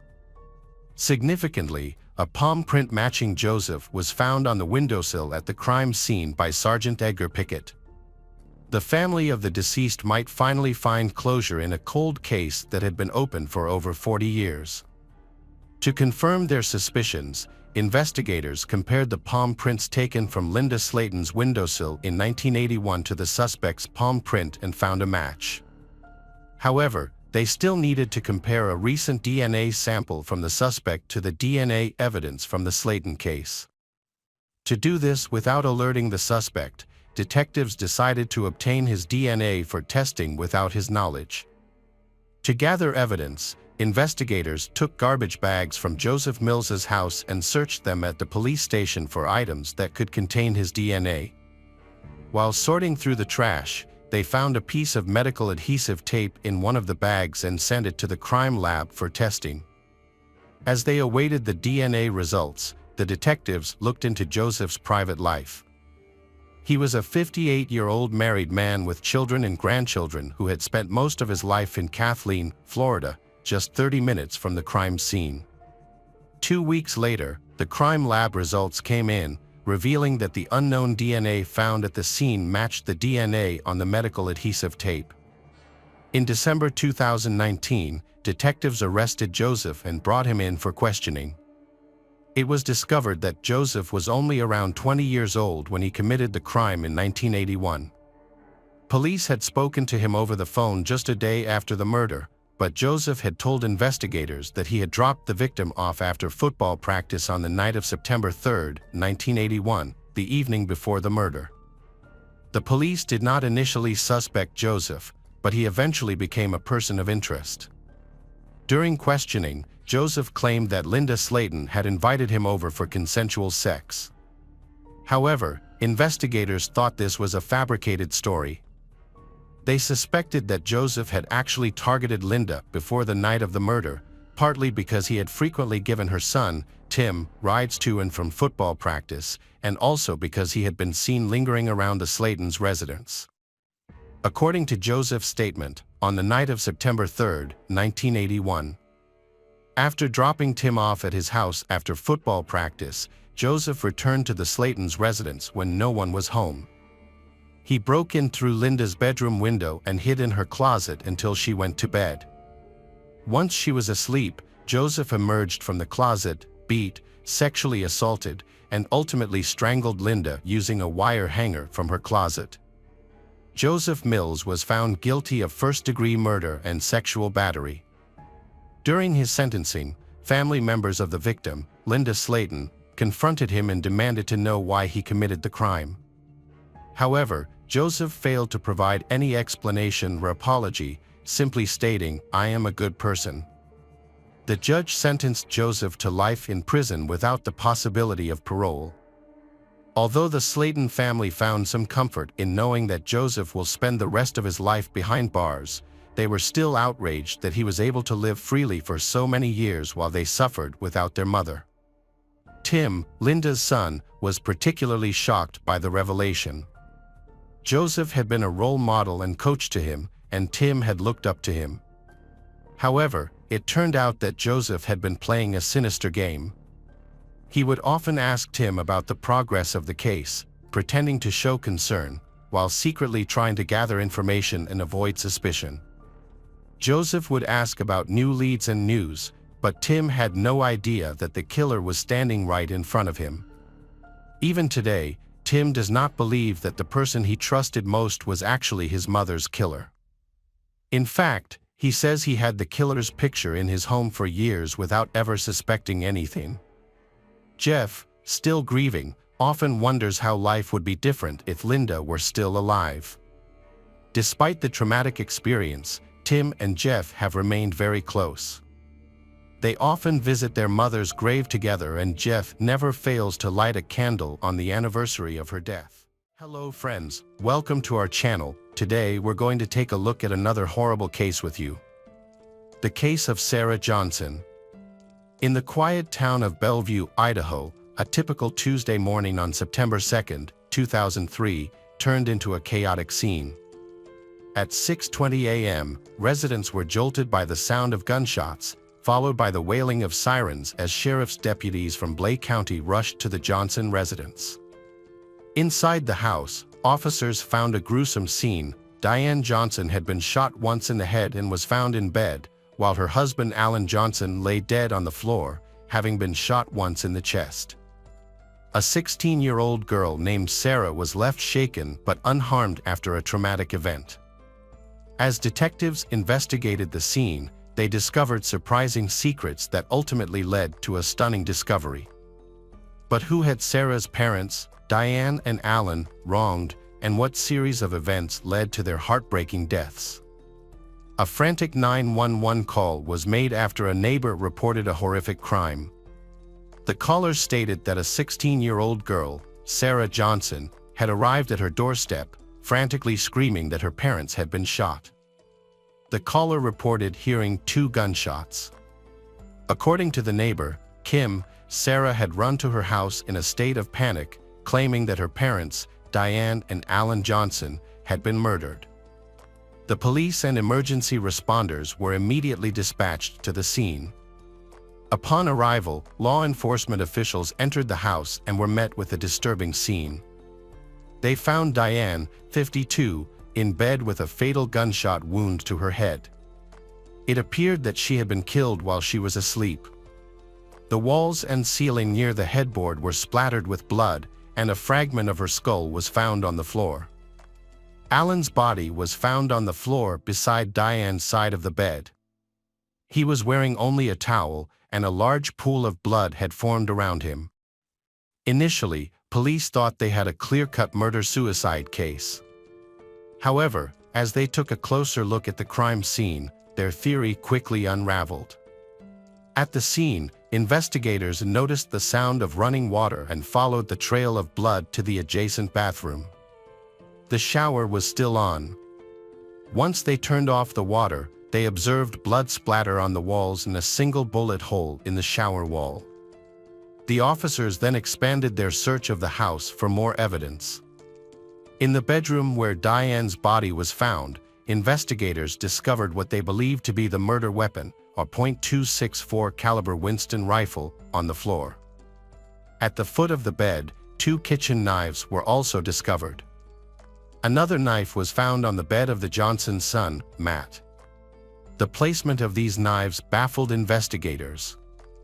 The presence of the knives at the scene raised many questions. It was unclear why they were placed in such a deliberate manner, and what significance they held. A further peculiarity was the lack of forced entry, which suggested that the killer may have been someone familiar with the family's habits. Specifically, the fact that the Johnsons rarely locked their doors, a detail known only to those close to them, seemed particularly relevant.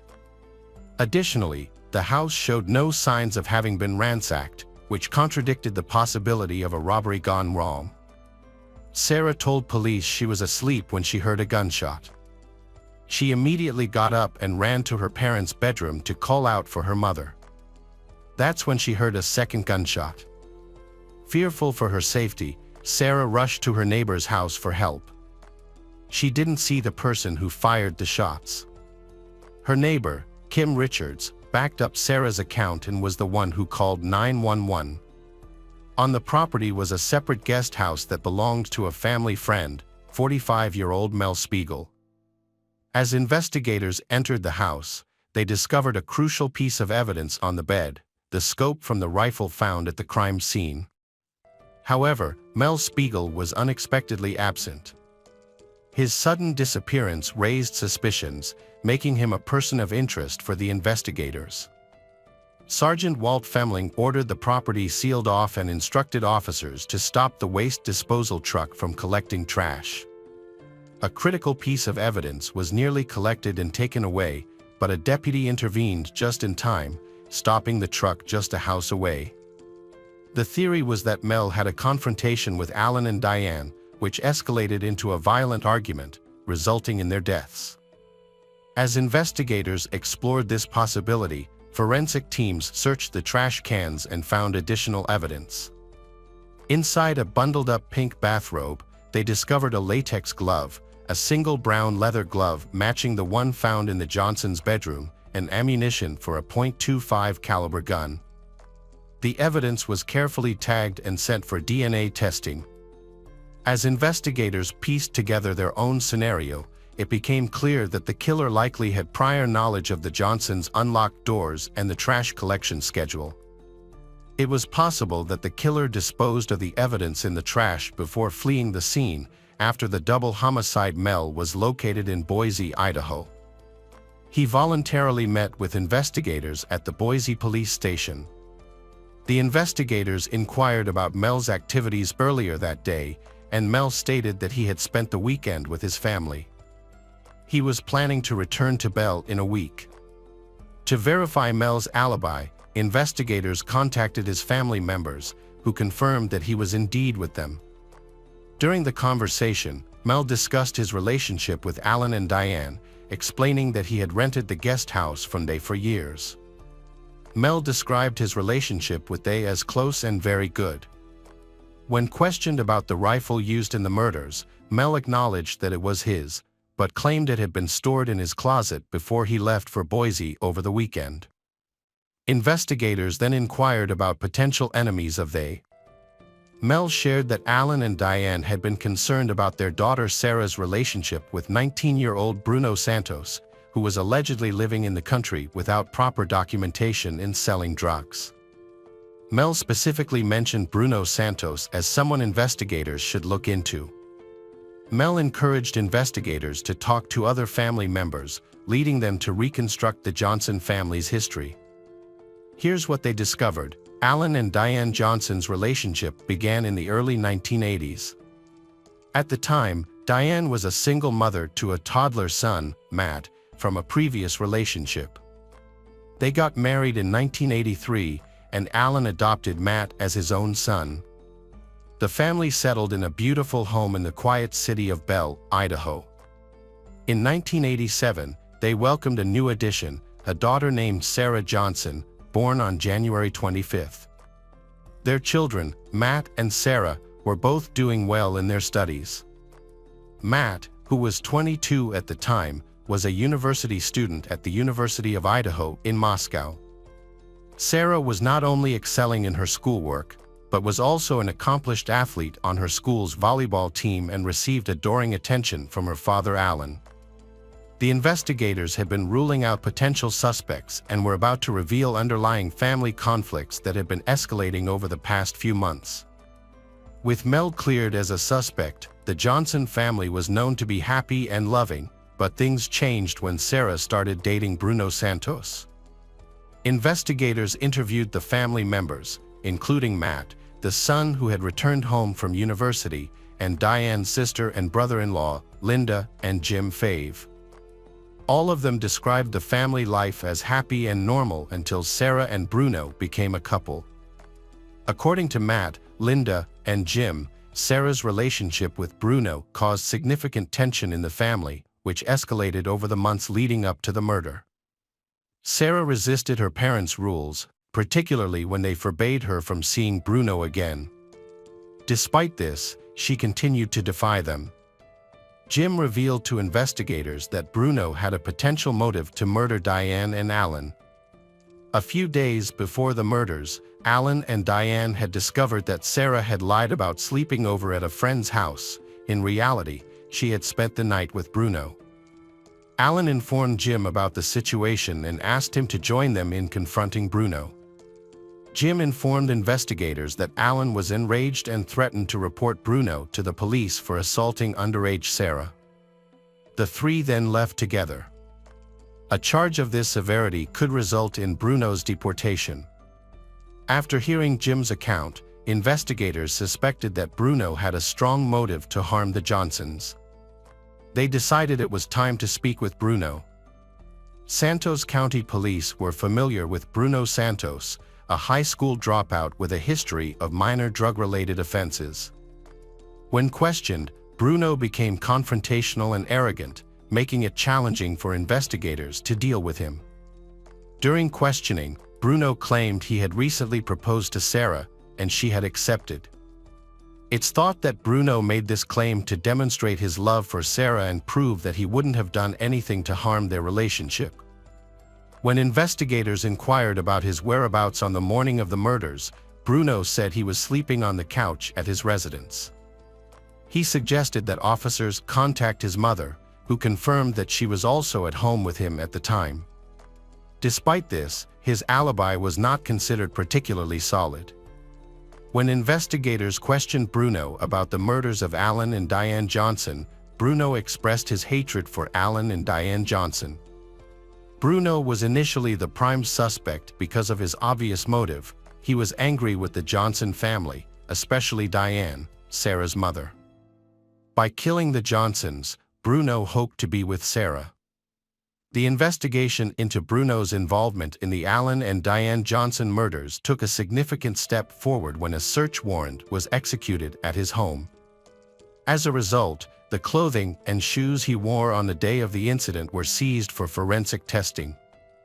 Additionally, Bruno's fingerprints were taken to compare with any prints found at the crime scene. A DNA sample was also collected from Bruno at the hospital, along with hair clippings and scrapings from his hands. Based on the evidence gathered, Bruno was identified as the primary suspect in the murders of Allan and Diane Johnson. Despite thorough investigation, forensic experts found no evidence linking Bruno to the crime scene. Neither Diane's nor Allan's blood was found on Bruno's clothes or shoes, and no DNA, hair, or fingerprints from the accused were detected near the bodies.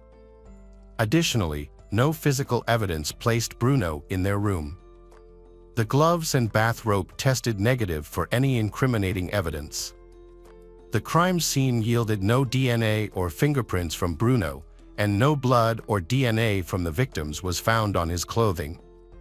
Bruno was eventually ruled out as a suspect in the case. As investigators took a closer look, their attention turned to someone else. They began to question Sarah's family and friends more thoroughly about her home life and personal relationships. This led to the discovery that Sarah had been prescribed antidepressants and that her relationship with her parents was strained.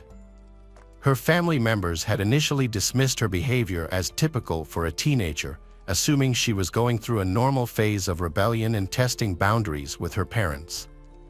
Linda, Sarah's aunt, grew increasingly suspicious of her niece's behavior in the aftermath of her parents' deaths.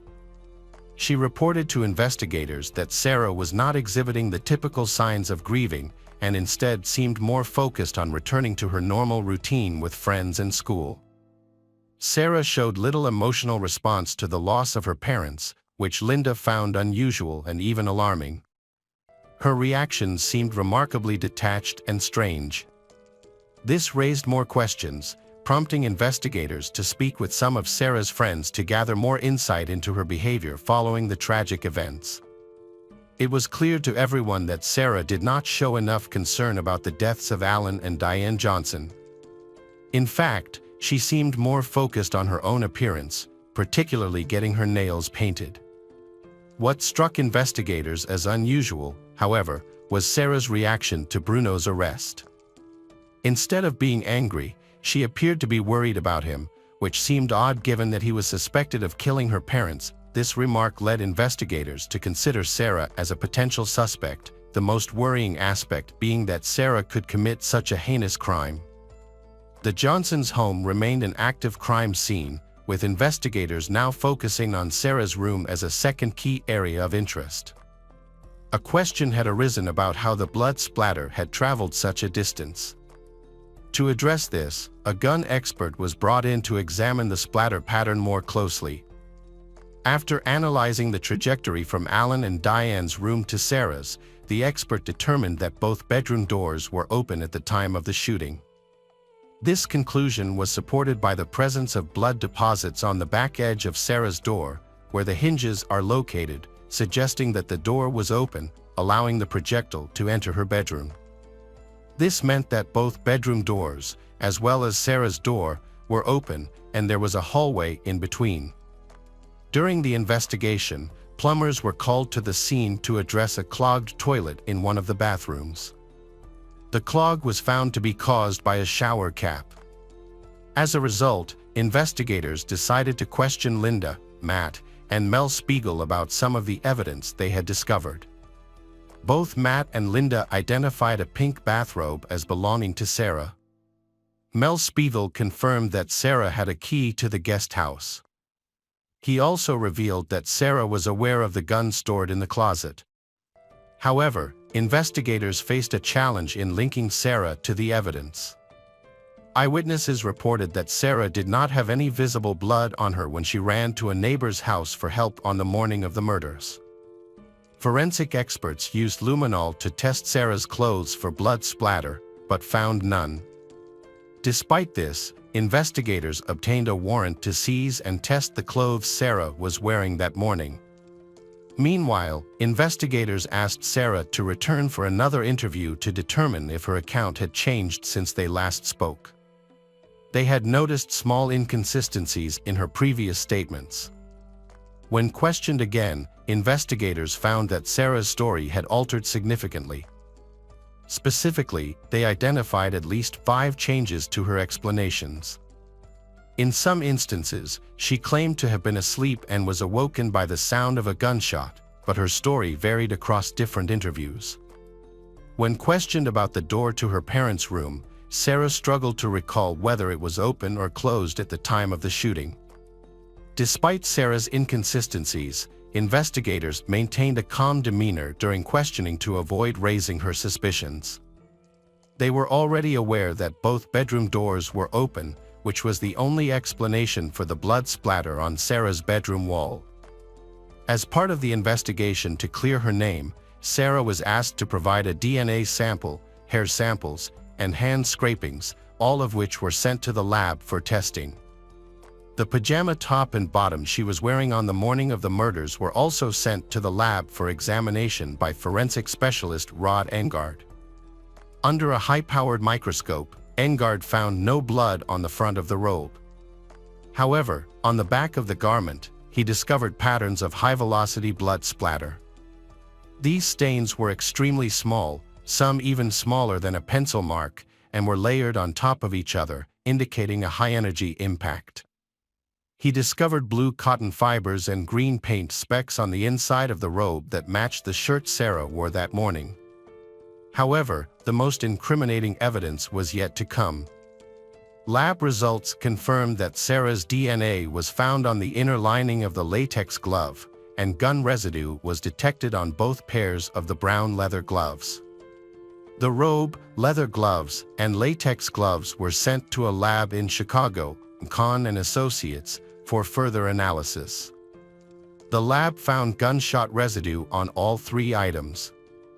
The blood on the gloves and robe belonged to both Allan and Diane. This evidence was sufficient for investigators to arrest and charge Sarah with the double homicide of Allan and Diane Johnson on October 29, 2003. Sarah Johnson was arrested for the murders of her parents, Allan and Diane Johnson, and was held without bail at the Blake County Jail awaiting trial. The shocking crime made headlines across the country, captivating the nation's attention and sparking a media frenzy. To build a case against Sarah, investigators and prosecutors had to create a convincing argument that demonstrated her motivation and capability to commit such a horrific crime. Sarah's parents disapproved of her relationship with Bruno from the start.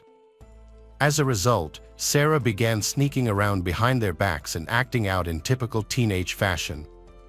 However, the turning point came just a few days before the murders. A heated argument with her parents drove Sarah to desperation. She had lied about staying with a friend, when in reality she was with Bruno. Her father's threats to have Bruno charged with assault and deported to Mexico pushed Sarah to the edge. Investigators and prosecutors believe that this was the moment Sarah hatched a plan to eliminate her parents and start a new life with Bruno. On the morning of the murders, she went to the guest house to retrieve the rifle, setting the events in motion. Sarah carefully prepared herself to commit the crime by putting on latex gloves, leather gloves, and a shower cap to prevent blood from getting on her hair and clothes. She then went to her parents' room, where she shot her mother, Diane, in the head while she was asleep. When her father, Allan, got out of the shower and opened the bathroom door, Sarah shot him in the chest.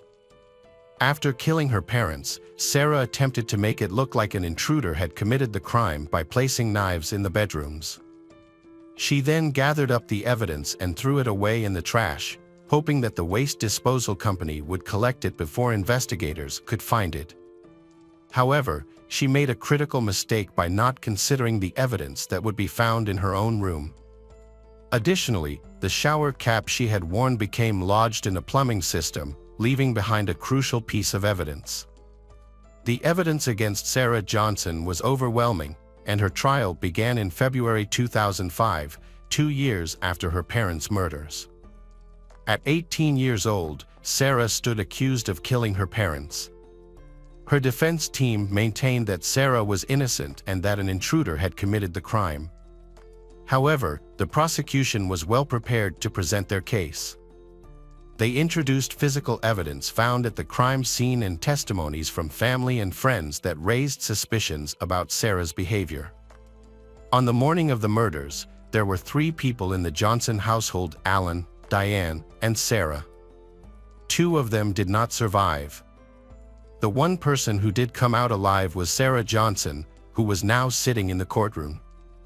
The most damaging testimony came from Bruno Santos, who not only sought to clear his own name in the murder trial but also provided the jury with insight into Sarah's state of mind before the murders. Bruno testified that he and Sarah had planned to get married and that she had described a future where they would live together in a beautiful house, happy with just each other. He also revealed that Sarah frequently expressed her hatred for her father and even talked about shooting him. After 5 weeks of testimony, evidence, and explanations of the crime scene, the jury delivered its verdict on March 16, 2005. Sarah, 18, was convicted of 2 counts of first-degree murder and sentenced to life in prison without parole at the Pocatello Women's Correctional Center in Idaho. Despite making multiple appeals to reduce her sentence, Sarah remains in custody as all her appeals have been denied. Following her sentencing, her family members have publicly expressed their feelings about Sarah and her actions. The murders of Allan and Diane have had a devastating impact on their family, with most members believing that Sarah is responsible and deserves her punishment. Sarah's brother, Matt, has stated that Sarah showed no remorse for killing their parents and believes that if given a second chance, she would try to avoid being caught again. At the sentencing hearing, Pat Dishman, Diane's mother, addressed Sarah directly. She told her granddaughter that despite everything, they still loved her. However, her actions had left a devastating impact on their entire family. "We've been absolutely destroyed by the loss of your Allan and Diane, and it was even harder to come to terms with the fact that it was you who did it." Allan's sister Lynn expressed her concerns about Sarah's character, stating that she is spoiled and violent, and capable of committing murder if released from prison. Lynn urged the judge to consider keeping Sarah incarcerated permanently. Hello again, true crime fans. We've got another mysterious case to explore. The case of Ingrid Lyne. Ingrid Lyne was born on August 2, 1975. She lived in Renton, Washington, just outside Seattle, with her 3 young daughters. Ingrid was a nurse at Swedish Medical Center in Seattle. She balanced her career with taking care of her young children. After divorcing Philip Lyne, who was also the father of her children, they agreed to share parenting responsibilities. Although divorced, Ingrid and Philip still maintained a friendly relationship to effectively raise their daughter together. Ingrid's world revolved around her daughters, Noelle, 10, Brooke, 8, and Reese, 6. She was devoted to their safety and happiness, willing to sacrifice whatever was necessary. On April 9, 2016, Philip Lyne visited Ingrid at their residence in Renton, Washington, in a visit intended to care for their children together. Philip was sure that Ingrid would be home to welcome him. But when he arrived at the house, Philip was unable to reach Ingrid by phone, so he then contacted Ingrid's mother, Jorga, for support. Jorga and Philip entered Ingrid's house using Jorga's key and began searching for Ingrid. They found Ingrid's wallet, phone, and other personal items, including her driver's license, but no sign of Ingrid. It seemed unusual for her to leave without telling anyone. Worried, Jorga decided to report Ingrid missing to the authorities. As the investigation progressed, police spoke to Ingrid's friends and neighbors, eventually learning that she had mentioned going on a date with a man the night before. A neighbor also mentioned that Ingrid had recently started seeing a man named John, which was news to Jorga and Philip. Ingrid and Jorga had previously shared phone accounts, allowing Jorga to access Ingrid's call logs. When reviewing the logs, Jorga discovered that Ingrid had made multiple calls to a number registered in Montana. Jorga became suspicious and looked up the phone number online and discovered it was linked to John Robert Charlton's Facebook account. Concerned for Ingrid's safety, Jorga sent a text message to the number on Saturday, saying she had contacted 911 to report her daughter missing. John Charlton replied, looking surprised and asking what was going on. He explained that he and Ingrid had attended a Mariners game the previous day but then broke up because Ingrid needed to take care of her children early the next morning. Even though Jorga was repeatedly asking him to talk to the police, John Charlton refused to stop responding.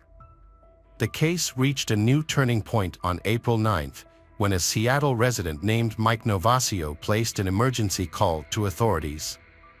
Mike reported that when he returned home, he noticed one of his recycling bins had an unusual weight, which had been left outside for collection on April 7th. Mike had noticed something was wrong and had decided to investigate. When he had opened the trash can, he had been shocked to find 3 clear plastic bags, one of which had appeared to contain human remains, which was why he had immediately called the authorities. When the police and medical examiner had arrived, they had carefully examined the contents of the bags. Inside, they had found a human head, a foot, an arm, and a leg. Although the remains had shown no signs of decomposition, facial features had still been recognizable, allowing them to identify the remains as those of Ingrid. In the following days, more of Ingrid's remains had been found. Some had been discovered at a recycling facility, while others had been found in coolers at another location. Unfortunately, not all of Ingrid's remains had been found. During a search of Ingrid's home, police had found tickets to a Mariners game on her laptop dated April 8th. It had been believed that Ingrid and John had attended the game scheduled for 7:10 p.m. on April 11th. As a result, John had been arrested and taken for questioning. During interrogation, John had admitted knowing Ingrid and said they had been dating for about a month after meeting online. He had usually spent the night at her place. But on this particular night, he hadn't because her children would be home the next day. John had claimed that he had gone to a bar with Ingrid after the Mariners game and then driven back to her home in Renton in her car. He had said he had been very drunk and didn't remember much of what had happened after that. He had remembered having sex with Ingrid and her acting strangely, but his memory of the rest of that night had been unclear. When asked what he had done afterward, John had said he wasn't sure, but he had thought he might have slept on a sidewalk in downtown Seattle and woken up there the next morning. He guessed that Ingrid had dropped him off downtown before leaving. John had told authorities he was struggling with alcoholism and had no fixed residence. A physical examination had been conducted and John's injuries had been documented with photographs. He had had scratches on his left hand and forehead, cuts on his mouth and chin, and scratches on his chest. His ex-girlfriend had said she had seen him on April 9th and had noticed his lip was swollen and injured. John had explained his injuries by saying he had been robbed, but this had aroused suspicion among investigators due to John still having his wallet. Ingrid's car had been found by law enforcement in Belltown, a neighborhood near Seattle, on April 20th. However, this discovery raised a contradiction with John's original statement. John had claimed that Ingrid had dropped him off in downtown Seattle and then had driven back home, but evidence from the car had shown otherwise. Police had discovered trash bags in the car that were identical to the bags containing Ingrid's body parts. 3 fingerprints on the driver's door handle had matched John's, leading to his arrest on suspicion of having killed Ingrid and having stolen her car. John's arrest had been based largely on circumstantial evidence.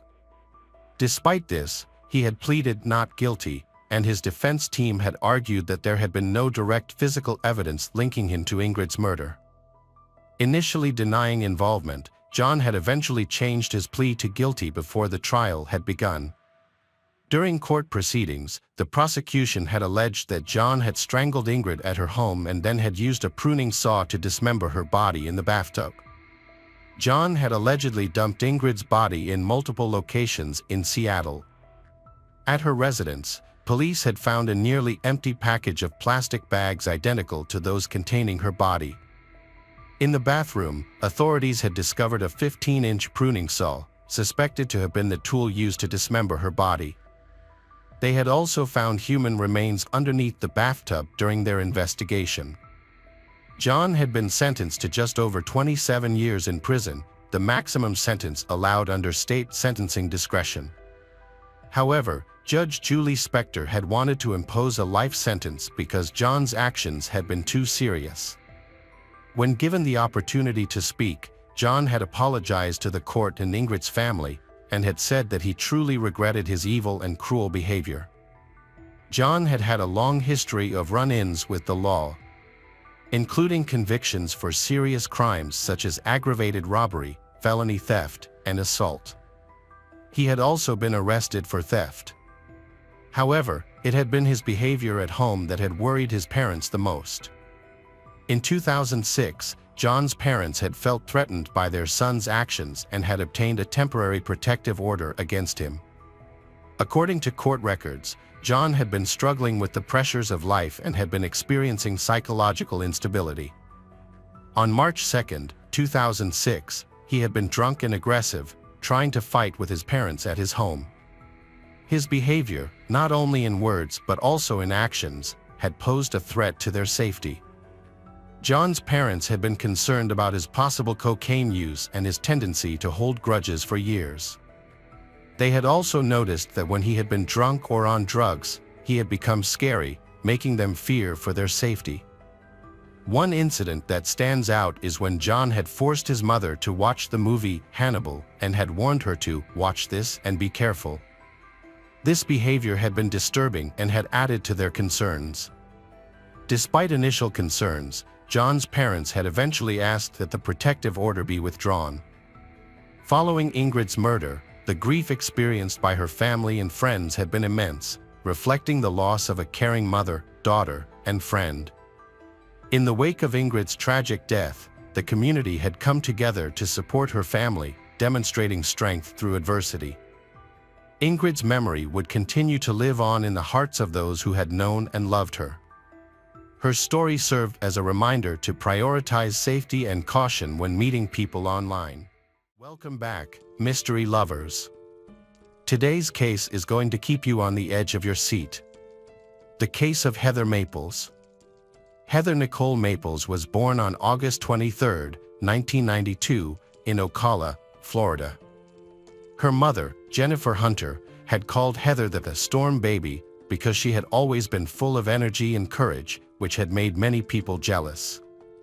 In 2004, Jennifer Hunter gave birth to her second child. Heather had been very happy to welcome her younger brother Ryan into her life. However, Ryan was later diagnosed with developmental delays.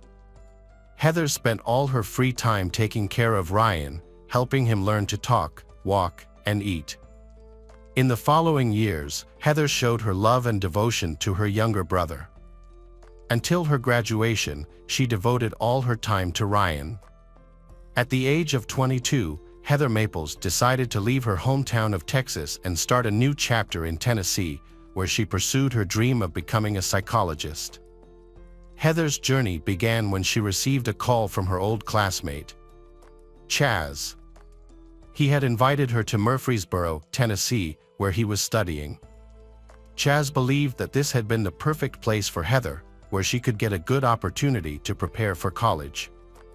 Heather accepted the invitation and went to Murfreesboro in January 2015. There, she started a new life and her relationship with Chaz grew stronger and they became lovers. With the support of her best friend Kelsey, Heather found an office job in the area where they lived. She had to balance her work in college preparation, but everything seemed to be going well. However, Heather's relationship with Chaz did not last long. Soon, they decided to break up. Chaz moved away, leaving Heather alone in Murfreesboro. In early August, Heather had been excited to call her mother to share the great news. Heather had been accepted to college, and her mother had been so proud. On a normal morning at her real estate brokerage firm in Murfreesboro, Tennessee, on August 7, 2015, Kelsey Price had arrived at work and begun her daily routine. However, she had noticed that her friend and co-worker, Heather, had been running late as usual. Kelsey had decided to call Heather to wake her up but had received no response. Remembering Heather's plans for the night before, Kelsey hadn't been worried because Heather had asked her to pick her up if she overslept or didn't answer the phone. So, Kelsey had decided to go to Heather's apartment to wake her up. Heather's apartment had been in the same complex where they had worked. When she arrived, Kelsey had found the front door unlocked and had gone inside. She had found Heather lying on her bed, sleeping on her stomach, wearing only a crop top and no underwear. At first, Kelsey had thought Heather had had a wild night, but when she had tried to wake her up and had gotten no response, she had begun to worry. Kelsey had tapped Heather's leg, but there had still been no response. When she had touched Heather's leg, Kelsey had noticed that her leg had been very cold and had felt terrified. Kelsey Price had left the apartment and immediately called 911. Emergency services had quickly arrived on the scene. Detective Tommy Massey had been one of the first to arrive at the crime scene. He and the forensic team had conducted a thorough search of the apartment. There, they had discovered that Heather had been brutally beaten, showing signs of torture and sexual assault. Heather's hair had been covered in blood and splattered against the walls. Detective Massey and his partner, Detective Maples, had recalled the case as a terrifying nightmare. Witnessing this heartbreaking scene had been difficult, especially since they had shared the same last name as the victim, Heather Maples. Detectives had quickly realized that the case could be related to Heather's personal life. At that time, most of her friends had been suspected because they had all been close to Heather. In particular, her apartment had shown no signs of forced entry, suggesting that the attacker might have been invited in by Heather. While examining the scene, detectives had discovered several important pieces of evidence.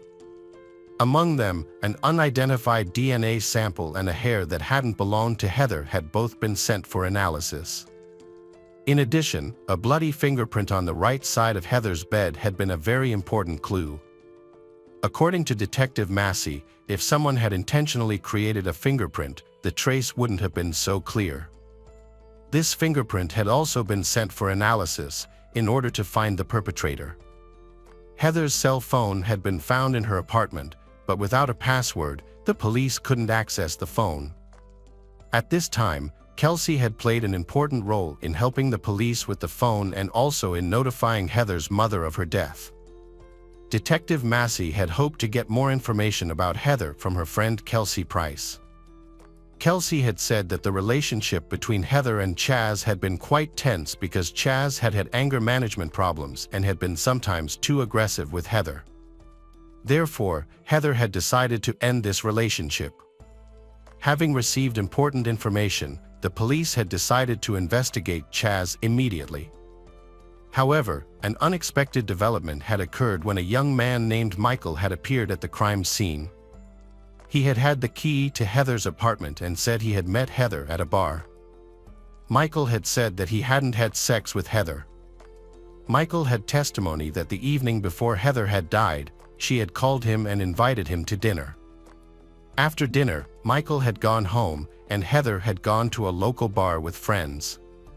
Heather had called Michael at 11:40 to ask for help because she had been having trouble at a bar. A man named Otavio had been bothering her and making her uncomfortable. Michael had agreed to go to the bar to help and then had driven Heather home. When they had arrived at the house, Heather had called Michael and asked him to buy some things, including biscuits, gravy, eggs, and sausage. After buying those things, Michael had driven Heather home and seen her go up the stairs. That had been the last time he had seen Heather, at approximately 2:30 a.m. on August 7th. During questioning, Michael had explained that he had had Heather's key and often unlocked the front door for her. He had also said that Heather's front door had often been left unlocked because she hadn't had a pocket for her keys. Investigators had taken Michael's fingerprints and DNA, but the results of the analysis had shown that they hadn't matched the fingerprints and DNA found at the crime scene. After Michael had been cleared as a suspect, investigators had turned their attention to the man who had been with Heather that night, Otavio. Kelsey's help in unlocking Heather's cell phone had raised the police's suspicions of Otavio. Detectives had discovered that Heather had texted Otavio, a friend of hers, inviting him to her apartment just hours before she was found dead. When asked about Otavio, a friend of Heather's had said, "I didn't know much about him.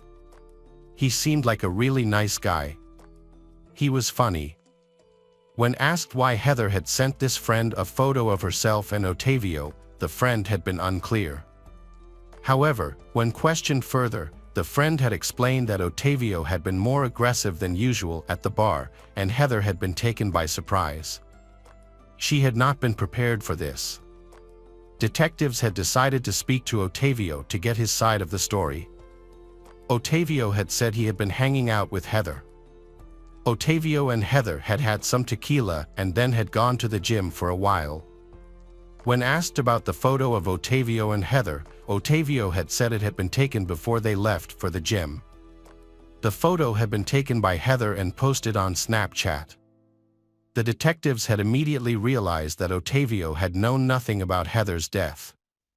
But what if he had been involved in the case? Meanwhile, the interrogation had continued. The police had said that Heather had texted him and asked him to come to her house. However, Otavio had denied it. When asked about Heather's late-night text, Otavio had said that she had texted him around 2:30 but that he had fallen asleep and only saw the text the next morning. The detectives had escalated their questioning of Otavio with a harsh interrogation method. They had told him that people had seen him at Heather's apartment, that there had been surveillance footage of him, and that there had been pictures of him with Heather. They had said that Otavio had gone to Heather's apartment after she had texted him to come back, and then something had happened. They had also told him that there had been strange DNA all over Heather and that it would be compared to his DNA. Otavio had been shocked by what he had heard. He had seemed genuinely clueless about what had happened to Heather. After questioning, he had agreed to a DNA test, believing that it would clear his name. The results had proved him right, as the DNA found at the crime scene did not match his, so the police had eliminated Otavio as a suspect. Detectives had continued to investigate, reviewing surveillance footage and carefully examining every detail provided by witnesses, but it still had no leads on the case. On the 9th day of the investigation, Detective Massey had been about to leave the office late at night when he had received an important call from a forensic lab director. The call had brought the answer Massey had been waiting for regarding the bloody fingerprints found on Heather's bed. The prints had been matched to a young man named Brandon Bowling, who had a fingerprint record from a previous job at a company. While questioning Brandon, Detective Massey had asked Brandon how he had known Heather. Brandon had replied that they had met at the gym. Massey had continued by asking Brandon when exactly he had met Heather. It had been clear that Detective Massey had been taking a light-hearted approach to the interview, wanting to give Brandon a chance to explain what had happened that night. After hours of questioning Brandon, he admitted that he had last been to Heather's apartment in July and had never seen her again. However, the police produced evidence of his fingerprints on Heather's bed, which matched his own. Since the fingerprints collected from Heather's house were fresh, the detectives believed that Brandon was lying. Apparently, Brandon had some secrets and was hiding them, which raised suspicions about him. Brandon seemed to realize that all the evidence was against him and that he could be arrested, but he continued to deny any involvement in Heather's death. After questioning, the investigators asked Brandon to provide a DNA sample, claiming that if he was innocent, the test results would prove it. Brandon agreed and hoped to be released from police custody, but that did not happen. Investigators asked the court for permission to access Brandon's phone to track his movements, calls, and texts on the night of the murder. When the court granted permission, they discovered a video on Brandon's phone that shocked even the most experienced detectives. In the video, Heather's room was recorded, capturing everything from intimate behavior to beatings. Heather was still alive at the time of the recording. As a result, Brandon Richmond Bowling was arrested. In February 2018, Brandon pleaded guilty to assaulting Heather Maples. Consequently, he was sentenced to 40 years in prison without the possibility of parole. During the trial, Heather's mother, Jennifer, made a strong impression with her emotional speech. She announced that she forgave Brandon Bowling for the crimes he had committed against her family. After the trial ended, Jennifer met Brandon Bowling's mother in the hallway. There, she expressed her sympathy and shared the woman's pain with a warm hug. She said that they both lost a loved one that day. Unfortunately, however, Brandon Bowling never revealed the real reason behind his actions, leaving many questions and thoughts about his motives. Hi everyone, thanks for returning. Let's unravel another perplexing mystery. The case of Alyssa Burkett. Alyssa Burkett was born on December 31, 1995, in Mosquito, Texas, to Teresa and Burkett and Joshua Forey. She has 3 older sisters, Nikki, Madison, and Taylor, and 2 older brothers, Landon and Tyler. Alyssa showed creative talent from a young age. At the age of 7, she dreamed of becoming a fashion designer and even made her own clothes. Her grandfather, Russell Forey, a musician, encouraged Alyssa's passion, and at the age of 13, Alyssa decided to change her career path and pursue a career in law. Russell supported Alyssa's decision. After graduating from Royce City High School, Alyssa enrolled in a local college. When she was 18, Alyssa met a boy named Andrew Bird. He was 9 years older than her and seemed to be a mysterious bad boy. Despite her family's objections, Alyssa began pursuing Andrew. The relationship was unstable and complicated. Andrew did not work and relied on Alyssa for support. However, Andrew was very possessive, constantly monitoring Alyssa's every move. Her friends advised her to break up with Andrew many times, but Alyssa did not listen. In January 2019, 23-year-old Alyssa discovered that she was pregnant with Andrew's child. This unexpected pregnancy took Alyssa by surprise and forced her to rethink her future plans. Alyssa suspected that Andrew would not be a good father in the future, so Alyssa decided to break up with Andrew and raise her daughter on her own. Alyssa dropped out of college because of her pregnancy. On December 31, 2019, her 24th birthday, Alyssa gave birth to a healthy baby girl and named her Willow. Despite the challenges ahead, Alyssa is still trying her best to be a good mother. Alyssa often shares family photos on social media platforms. People close to Alyssa describe her as outspoken, energetic, kind, and has a bright smile. Alyssa has worked hard to earn money to take care of her daughter. She is working at Green Tree, a residential real estate company. With the support of her family, especially her grandparents, Alyssa tried to give her daughter a peaceful childhood while staying away from Andrew because she considered him unreliable. However, Andrew refused to give up. He initiated a fierce legal battle to gain custody of Willow, asserting that Andrew would achieve his goals at all costs and nothing could stop him. In April 2020, just 4 months after Willow was born, a woman named Holly Elkins, 22, appeared in Andrew's life. Holly Elkins quickly moved in with Andrew and began planning their life together. Holly Elkins saw Alyssa as a rival and sought to eliminate her from Andrew's life. Alyssa considered herself the best mother for Willow. She began to feel the growing threat from Andrew and his fiancée Holly Elkins. Friends advised Alyssa to be cautious and prepare for the worst.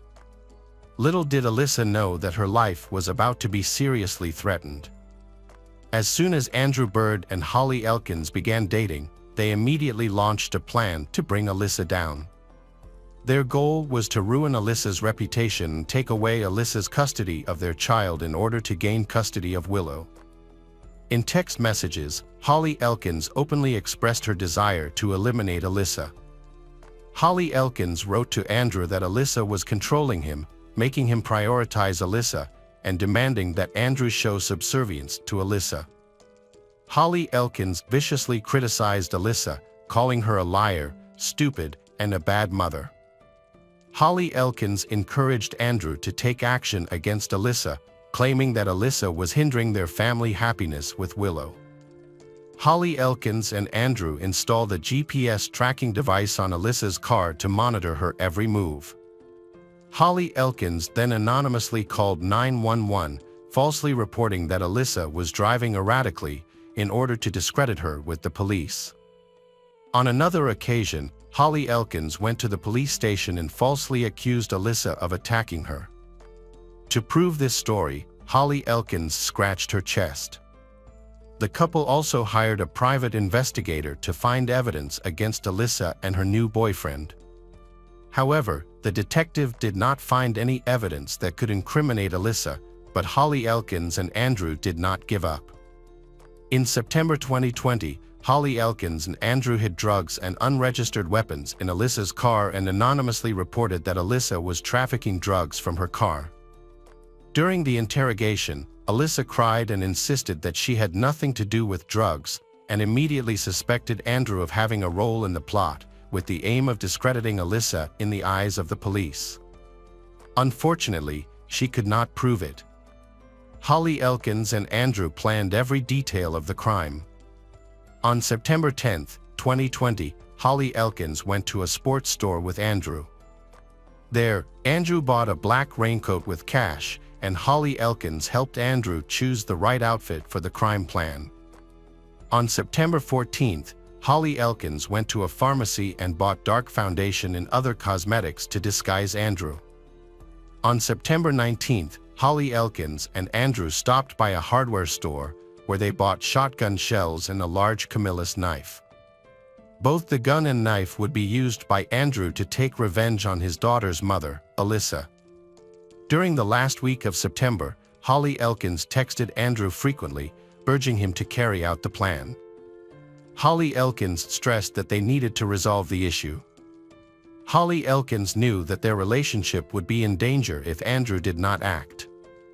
Upon receiving the text messages, Andrew put his plan into action. The search history on Andrew's phone showed that he had begun researching how to remove gunpowder residue from his hands after shooting, indicating that Andrew did not want to leave any traces. 6 days before the attack, Alyssa and Andrew purchased a used black Ford Expedition. Andrew told the seller that he would use the car to supervise a school project. On the morning of October 2nd, Andrew disguised himself as another man. Andrew wore a black raincoat and parked his Ford Expedition SUV near Alyssa's home. Through text messages provided by Holly Elkin, Andrew learned Alyssa's daily routine and determined where Andrew could find Alyssa. On the morning of October 2nd, 2020, Alyssa dropped off her 1-year-old daughter, Willow, at her grandmother's house while she was on her way to work at Green Tree Home Management in Carrollton, as she did every day. Alyssa parked her car in front of the office around 9 a.m. and was about to enter the house when a black SUV sped toward her car. Andrew, dressed in a black hoodie, wearing a mask and holding a handgun, attacked Alyssa. She had no chance to react before he approached her and shot her in the head through the window. Alyssa dropped to the steering wheel, her face and hair covered in blood. Despite her serious injuries, Alyssa still had enough strength to open the car door and tried to crawl toward the office door. Alyssa was trying to call for help, but her body was weak and covered in blood. Despite the critical situation, Alyssa showed incredible willpower in her final moments. Andrew quickly returned when he saw movement. He pulled a large hunting knife from his coat and attacked Alyssa, who was on the ground.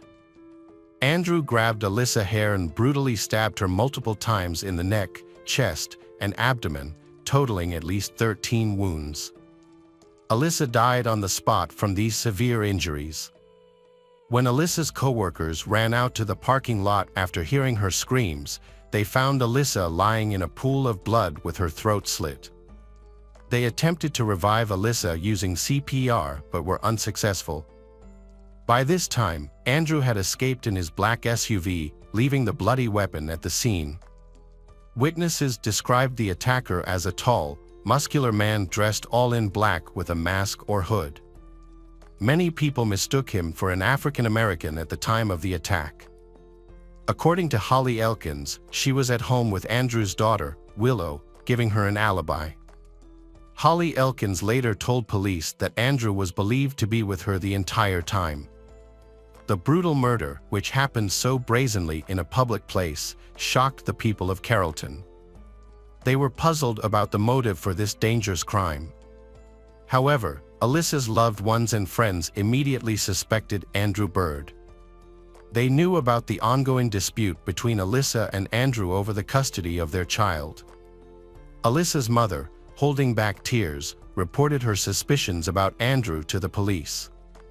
She shared with the police about Andrew's threats and harassment of Alyssa, as well as the long legal battle for custody of her granddaughter. According to her, Andrew had repeatedly stated that Alyssa would not be allowed to raise their daughter Willow. The investigation into Alyssa Burkett's murder was launched. At first, Alyssa's colleagues provided details about the attacker's appearance. This man, despite wearing a mask, was tall, muscular, appeared to be muscular, and some even thought he was African American. The testimony of Alyssa's loved ones made her ex-boyfriend, Andrew Bird, the main subject of the investigation. Alyssa's new boyfriend also said that Andrew had given them detailed addresses, even though no one had told Andrew. Based on this information, police began tracking Andrew's location in Raleigh. Not long after, they saw Andrew, along with his daughter Willow, packing up to leave for an extended period of time. When Andrew got into the car, the police stopped and searched the unmarked car. During the search, they found men's boots cut into pieces and soaked in drugs. Police discovered items related to camouflage makeup, napkins with makeup on them. When police searched Andrew's home, they found a lot of evidence. They discovered the pin for a GPS tracking device that Andrew had attached to Alyssa and her new boyfriend's car. Police also found an automatic silencer for a handgun and a cache of weapons. And police also found the phone that Andrew used when he called the police to report the discovery of drugs in Alyssa's car. Police confiscated 3 of Andrew's phones. When police checked the search history of one of those cell phones, they found questions about how to disassemble a gun barrel on his hand. This suggests that Andrew was trying to cover his tracks. Police found an abandoned black Ford Expedition SUV on the outskirts of town. When they examined the cabin, forensic experts found Alyssa's blood and fake beard hairs with Andrew's DNA. The dealer confirmed that Andrew had bought the car and paid in cash. Forensic tests showed that Alyssa's fatal bullet was fired from a .45 caliber handgun found in the car. Andrew's fingerprints were also found on the handle of the hunting knife. Additionally, Andrew's handwriting appeared on GPS devices and in calls to police. It appears that the prosecution has assembled evidence of Andrew Bird's guilt. However, the complaint also seeks to hold his co-defendant, Holly Elkins, accountable. Email exchanges between Andrew and Holly Elkins revealed Holly Elkins' role in planning and inciting the crime. The investigation spanned several months, during which time the prosecution assembled strong evidence tying Andrew and Holly Elkins to the brutal death of Alyssa Burkett. In June 2022, the Alyssa Burkett murder trial began, nearly 2 years after the tragedy.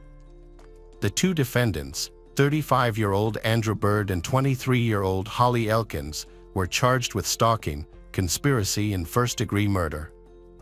A key witness was Christopher Mayo, Alyssa's new boyfriend at the time of her death. Christopher Mayo told the jury what had happened over the course of several months, including the arguments and troubles they had endured. Christopher Mayo recalled numerous occasions when Alyssa expressed to him her fear that Andrew would harm her. Christopher Mayo witnessed Andrew's frequent threats over the phone, along with lies that damaged Alyssa's reputation with social services and the police. In addition, Christopher Mayo believed that the person directly directing all of the above actions was Holly Elkins. Alyssa's co-workers and friends shared her grief. Before her death, Alyssa shared with her co-workers and friends her fear of Andrew and the feeling of being constantly watched. Alyssa even told a friend that if anything happened to her, Andrew would be the one to do it. Forensic experts presented the jury with a large amount of physical evidence linking Andrew Bird to the crime scene. The evidence included Andrew's DNA and fingerprints on the murder weapon, as well as gunpowder residue and camouflage in his home and car. And evidence of email exchanges between Andrew and Holly Elkins, indicating they had planned the crime together. Andrew's defense argued that his actions were unintentional and not premeditated.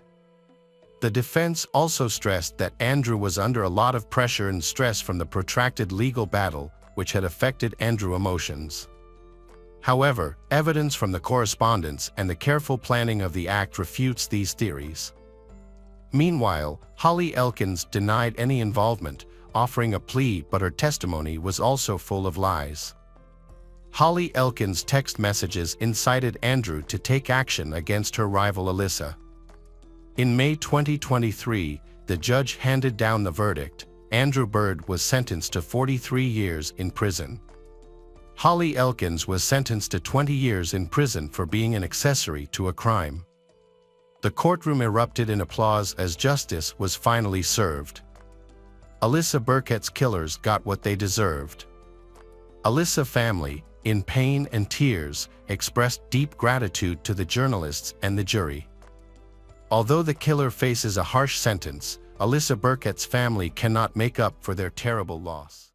Hello, crime enthusiasts, are you ready for another chilling investigation? The case of Sajini. In December 2002, Tharun Jinaraj and Sajini Krishnan, a newlywed couple, started their life together. Tharun and Sajini's marriage was arranged, but the couple was very happy and were building a life together in their apartment. Tharun, a physical education teacher at a local school and a volleyball coach, his wife, Sajini, worked at a bank. Whenever Tharun went to watch volleyball, he would remind his wife, Sajini, that due to the unsafe burglary situation in the area, Sajini should go to her father's house instead of staying alone in their apartment. Sajini's father lived nearby, so she would go to her father's house whenever Tharun went to watch volleyball. On February 5, 2003, Sajini visited her father's house for the last time. Before leaving, she said that she needed money to fill up her car's gas tank. Sajini's father was surprised and asked if Thuran was taking good care of her. Sajini appeared angry and dismissed her father's concerns, saying, "Dad, there's no such thing." Her short reply made her father feel uncomfortable, thinking that it might just be a minor disagreement between the couple. On February 14, 2003, at 7:30 p.m., Sajini had a phone conversation with her sister that lasted about 15 minutes. 2 hours later, at about 9:30 p.m., Thuran contacted Sajini's father, informing him to come to the hospital immediately because Sajini's condition was critical. Family members rushed to the hospital and found that Sajini had passed away. Thuran was deeply moved and cried loudly. Sajini's cause of death was determined to be strangulation with a scarf. When the police arrived at the scene, Thuran reported that their house had been broken into, jewelry and money had been stolen, and belongings had been thrown around. Initially, the police suspected that the thieves might have killed Sajini when she discovered them. Thuran's emotional state was so shocked that he couldn't stop crying. His pain was too great, and as a result, his condition worsened. He was so distraught that he couldn't even attend Sajini's funeral. Due to his deteriorating condition, Thuran was hospitalized, where his family provided him with emotional support. Meanwhile, the police were working to identify potential suspects by compiling a list of known thieves in the area. On February 16, 2003, 2 days after Sajini's death, Thuran's brother contacted the police, informing them that Thuran had escaped from the hospital. The police were shocked to find that Thuran had escaped from the hospital. Initially, they had assumed that Thuran was completely innocent due to his poor condition, so the police did not assign anyone to closely monitor Thuran while he was in the hospital. However, Thuran's sudden disappearance aroused the police's suspicions. Sajini's family began questioning the police, demanding to know why they had let their guard down and allowed Thuran to escape. As the case attracted widespread media attention, the pressure on the police increased. They immediately launched a thorough search for Thuran. Meanwhile, Thuran's family was also brought in for questioning by the police, but they were released after a few days. Thuran lived with Sajini in an apartment, while the rest of his family lived elsewhere. A massive search operation was launched across the city to find Thuran. The police set up roadblocks at several locations. Despite these efforts, Thuran remained undetected. Pressure from Sajini's family on the police led to the announcement of a large reward for anyone providing information on Thuran's whereabouts. However, even this lucrative offer failed to yield any leads. Police searches were ultimately unsuccessful. It was later revealed that Thuran had been mistreating Sajini since their marriage, motivated by his extramarital affair with another woman. The police eventually tracked down the girl Thuran had been involved with. She told them that on February 16th, Thuran had called her and asked her to marry him. However, she had already learned about Sajini's death by then. As a result, she rejected Thuran's proposal outright, telling him she couldn't marry someone suspected of murder. After that, Thuran and the girl lost contact. Nearly 6 years passed without any update on Thuran from the police. The police kept a close watch on Thuran's family, thinking that he might contact or return home. However, Thuran did not see or contact his family during this time. The police discovered that exactly 6 years after the incident, Thuran had visited his parents in another state, but only briefly, as his father had passed away just a day later. Although the police expected Thuran to return for his father's funeral, Thuran did not return. In 2016, a new officer joined the department and reviewed the case file, asking for an update. The police informed him of the current situation, that Thuran's father had passed away, his mother was ill and living in Madhya Pradesh, and his brother lived in Ahmedabad, but there was still no information about Thuran's whereabouts. The police conducted another investigation by discreetly monitoring the area around Thurin's mother's house, looking for any young men who might visit her. Unfortunately, no leads were found. The police then decided to question the girl who had a relationship with Thurin. She reported that she had not had any contact with Thurin since the incident. However, some of her friends had recently mentioned to her that they thought they saw someone who looked like Thurin at a mall in Delhi. The police formed a team to investigate this new information and visited the mall in Delhi. They checked the footage from all the surveillance cameras, but could not find any evidence of Thurin. After receiving multiple reports of sightings of Thurin in various states, the police became increasingly convinced that he was still alive. They therefore launched a thorough investigation by analyzing around 4,000 mobile phone numbers linked to Thurin's family and friends, hoping to uncover a vital clue. Although their search did not yield any significant breakthroughs, the police were determined to find Thurin. They kept a close watch on his mother's phone, scrutinizing her calls to identify her contacts. Thurin's mother received a call on her mobile phone from a landline number in Bengaluru, also known as the Silicon Valley of India. The call originated from the customer care service of a Bengaluru-based Oracle company. This made the police wonder about the connection between Thurin's mother and the Oracle company. The police suspected that Thurin, whom they were looking for, might be working at the Oracle office in Bengaluru. A police team traveled from Ahmedabad to Bengaluru to investigate further. On October 22, 2018, police visited the Oracle office and met the HR department, but police did not disclose the real purpose of their visit. Instead, they informed the HR department that police needed a list of all employees for law and order purposes. The HR department cooperated and provided the police with a complete list of all Oracle employees. In order to avoid being detected by Thurin, the police had to be extremely careful in their approach, as they knew that Thurin would likely escape if he realized that the police were following him. The problem was, Thurin's name was not on the list that Oracle had provided to the police. This made them worry that their efforts might be in vain. However, one name on the list stood out: Parvin Batelli. When the police recalled that Thurin's mother often spoke to Parvin and his wife, Nisha, this connection piqued the police's interest, and they decided to gather more information about Parvin and Nisha in the hope of finding clues about Thurin. The police found it suspicious that Parvin and Nisha were not active on social media, as this is a rare phenomenon in today's digital age, when most people actively share their lives on social media. The police learned that Thurin's mother frequently talked to Parvin Batelli. In addition, Parvin and Nisha had 2 children. The police began to suspect that Parvin Batelli could be Thurin. Therefore, the police began to collect evidence against him. One feature of Thurin's finger during his time as a volleyball coach was a broken and slightly bent finger on his ring hand. On October 23, 2 policemen went to Oracle's customer service office in Bangalore to meet Parvin. When one of the policemen shook hands with Parvin, the policeman immediately recognized Thurin because of the familiar broken finger.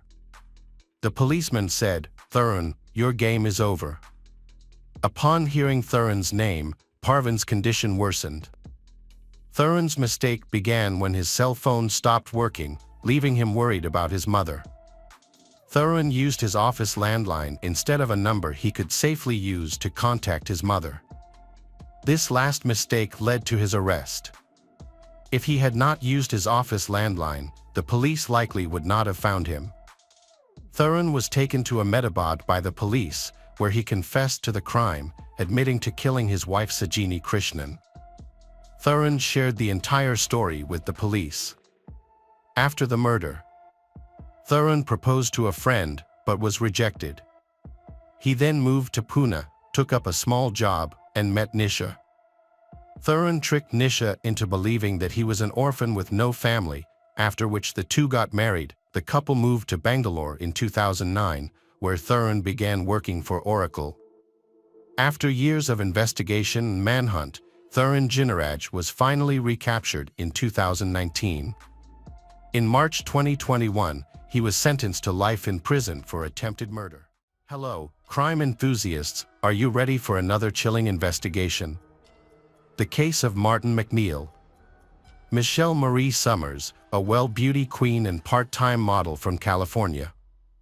She had always cherished two things, her family and God. At 21, she met Martin, a 22-year-old man, at an event for Mormon singles. Michelle believed he was the man of her dreams, but her parents did not agree with that. They disapproved of his bold, abrasive personality and felt uneasy around him, wishing that their beloved daughter would not date him. Like Romeo and Juliet, her parents' disapproval only made Michelle find her relationship with Martin more attractive. While her parents saw Martin as a narcissist, she believed he was an ambitious man who had overcome a difficult childhood. When he threatened to end his life if she left him, she agreed to marry him. Then, they eloped and secretly wed in 1978. Their honeymoon was short-lived. Within 6 months of their marriage, Martin was sent to prison, leaving Michelle to spend most of her time alone. Before meeting her, he had forged checks totaling $35,000. In addition to typical items like jewelry and clothing, he bought a grandfather clock, 60 pairs of socks, a refrigerator, and strangest of all, he bought enough chocolate-covered cherries to last a year. He got the idea for check forgery from a TV program about check fraud, which claimed it could be done in 60 minutes. Martin thought he could do it even faster.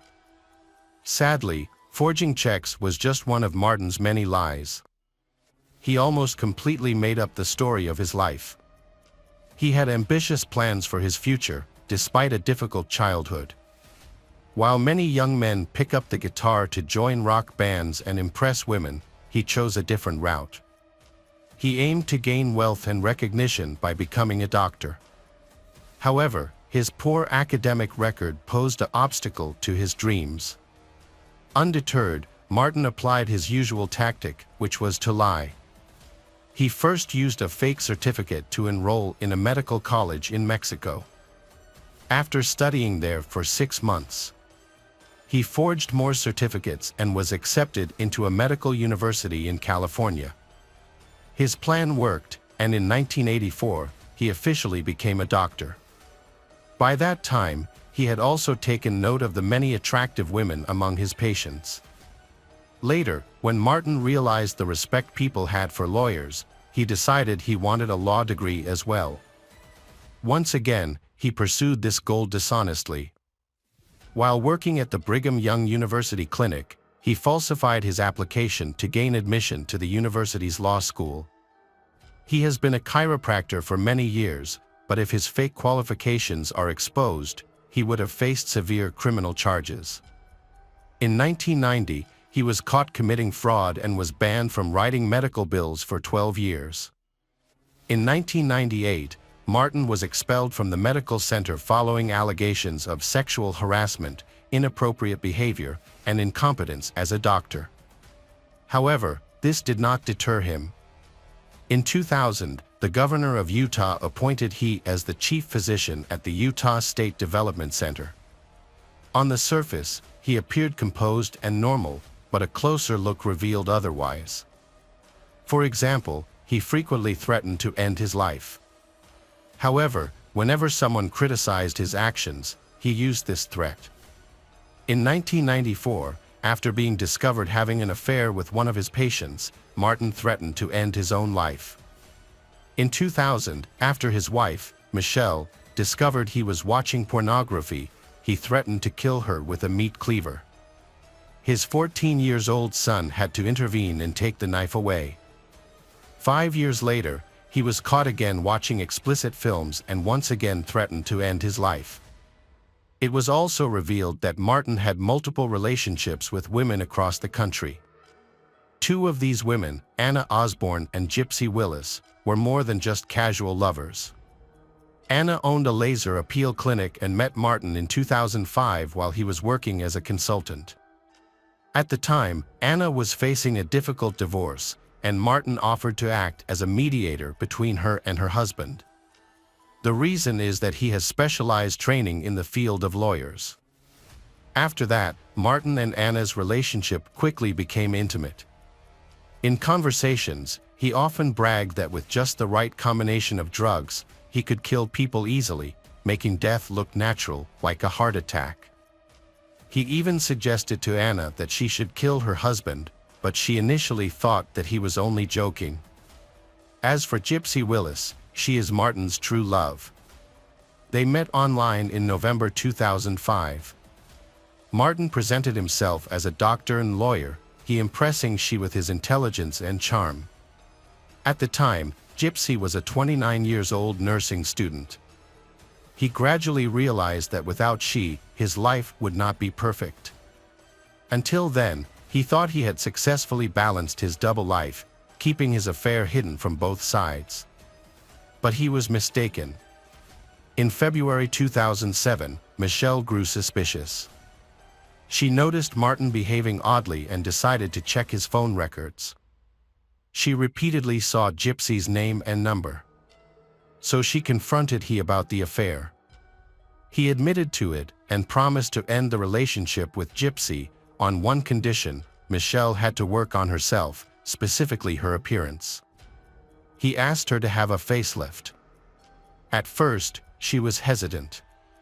She felt she needed to prepare for the surgery, as she had high blood pressure and wanted to address that first. However, he reassured her that everything would be fine. Reluctantly, she agreed, hoping the facelift might improve their marriage. Then, they met the surgeon, who would perform the surgery. Just moments before Michelle was put under anesthesia, Martin pulled the doctor aside and handed him a detailed list of medications to prescribe. He assured the doctor that he would personally oversee Michelle's recovery. Trusting Martin's medical expertise, the surgeon agreed without any hesitation. The operation was a success, and the doctor prescribed the medications as Martin had requested. However, these medications were dangerous when combined. The doctor assuming Martin would manage them properly, so he has no reason to worry. On April 3, 2007, Martin brought Michelle home from the hospital. She was heavily sedated, her eye was bandaged, and Martin took care of her. Their eldest daughter, 22-year-old Alexis McNeel, was studying to become a doctor, following in her father's footsteps. On April 10, 2007, she returned home for the holidays and to care for her mother, Michelle, who was recovering from surgery. She immediately noticed that her mother looked unwell and wanted to help. But Martin refused to let her. He asked Alexis to leave the bedroom, insisting that he would take care of Michelle himself. The next morning, Alexis found her mother in a state of exhaustion, lethargic like a zombie. She confronted her father, Martin, and he admitted he might have given Michelle too many pills. He explained that Michelle had vomited, so he gave her additional doses. Shocked that her father, a doctor, was mishandling her mother's medication, she insisted on taking over the responsibility of administering the pills. In private, Michelle confided in Alexis, asking to touch each pill before taking it. With her vision obscured by bandages, she relied on the unique markings on the pills to identify them. Michelle revealed she didn't trust Martin, believing he was up to something sinister. She even pulled Alexis close and said that if anything happened to her, Martin will be the one to take responsibility. Michelle recovered quickly, allowing Alexis to rest and continue her studies in medical school. The last time she spoke to Michelle on the phone was at 8:45 a.m. on April 11, 2007. When Alexis asked Michelle how she felt about Martin, Michelle responded happily, saying he was sweet and loving. She reassured Alexis there was nothing to worry about. However, Alexis unable to shake a sense of foreboding that something was wrong. During the morning of April 11, 2007, Martin left for work as usual. He then picked up his youngest daughter, Ada, from school at around 11:35 a.m. When they got home, he told Ada to go find her mother, Michelle, while he started preparing dinner in the kitchen. Little girl ran through the house calling out for her mom, but received no response. Eventually, she checked their bedroom, but her mother wasn't there. Thinking her mom might be taking a bath, little girl headed to the bathroom. She stumbled upon a horrifying scene that would haunt her forever. She found her mother, fully clothed, lying face down in the bathtub. The water had turned a reddish-brown color. Shocked and terrified, she screamed and called for her father, Martin. When he arrived, he told Ada to go get help from a neighbor, while he worked to get Michelle out of the tub. Then, Martin made a series of calls to 911. Some calls were abruptly disconnected, while in others, he claimed to be a doctor performing CPR on his wife, only to hang up again. These unusual behaviors prompted the 911 dispatcher to keep recordings.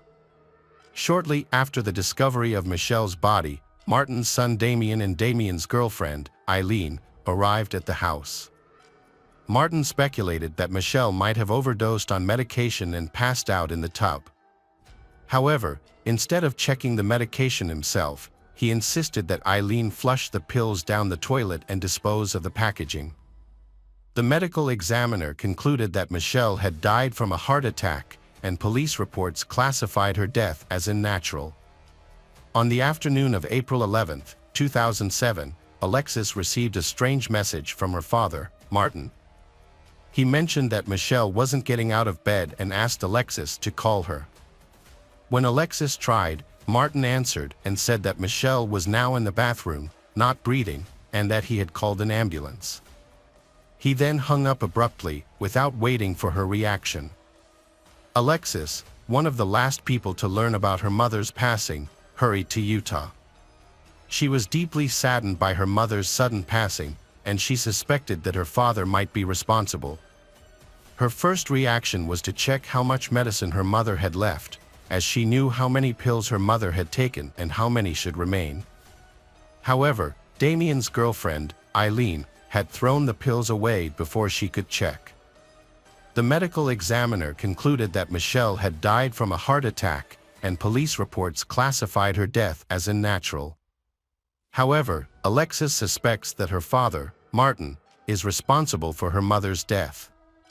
She confided everything to her older sister, Rachel, but no one wanted to believe that their father could harm their mother. Martin enjoyed taking risks and pushing boundaries. However, when he told his daughters to go to church and pray for God to send them a new nanny to care for the younger children, he crossed a line. Their mother had been buried only 3 days earlier, but the daughters obeyed their father and went to meet the nanny. The woman introduced herself, and Martin acted as though he was meeting her for the first time. In truth, he knew her very well. She was his mistress, Gypsy. She introduced herself as Jillian, but Alexis immediately recognized her as Gypsy Willis. Alexis warned her father, Martin, not to bring Gypsy into their home, but he ignored her. Less than a month after Michelle's funeral, Gypsy moved in with he. She didn't behave like a nanny at all. She didn't care for the children, clean, cook, or do any household tasks. Instead, she spent every night in Martin's bed. Rachel and Alexis questioned their father, Martin, demanding to know why this so-called nanny wasn't doing her job. However, he threatened to kick them out of the house if they didn't treat Gypsy well. With the help of their aunt, Michelle's sister, Rachel and Alexis cooperated with the police to investigate their mother's death. Meanwhile, Martin was scheming again. Gypsy is in debt, and Martin came up with a plan to solve it. He told her that creditors wouldn't be able to find her if she changed her identity, and he found a way to make it happen. Martin adopted a 16-year-old girl named Giselle, then sent her back to her biological family in Ukraine so Gypsy could steal her name and social security number.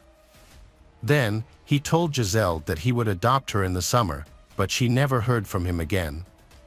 When Martin returned to Utah, he found a new home for his 3 other adopted daughters. A year later, Giselle's cousin, Gil, visited to check on her well-being. Upon arriving, Gil discovered that Giselle was living in extreme poverty with her biological family. Meanwhile, in the United States, Gypsy was living a comfortable life under Giselle's identity.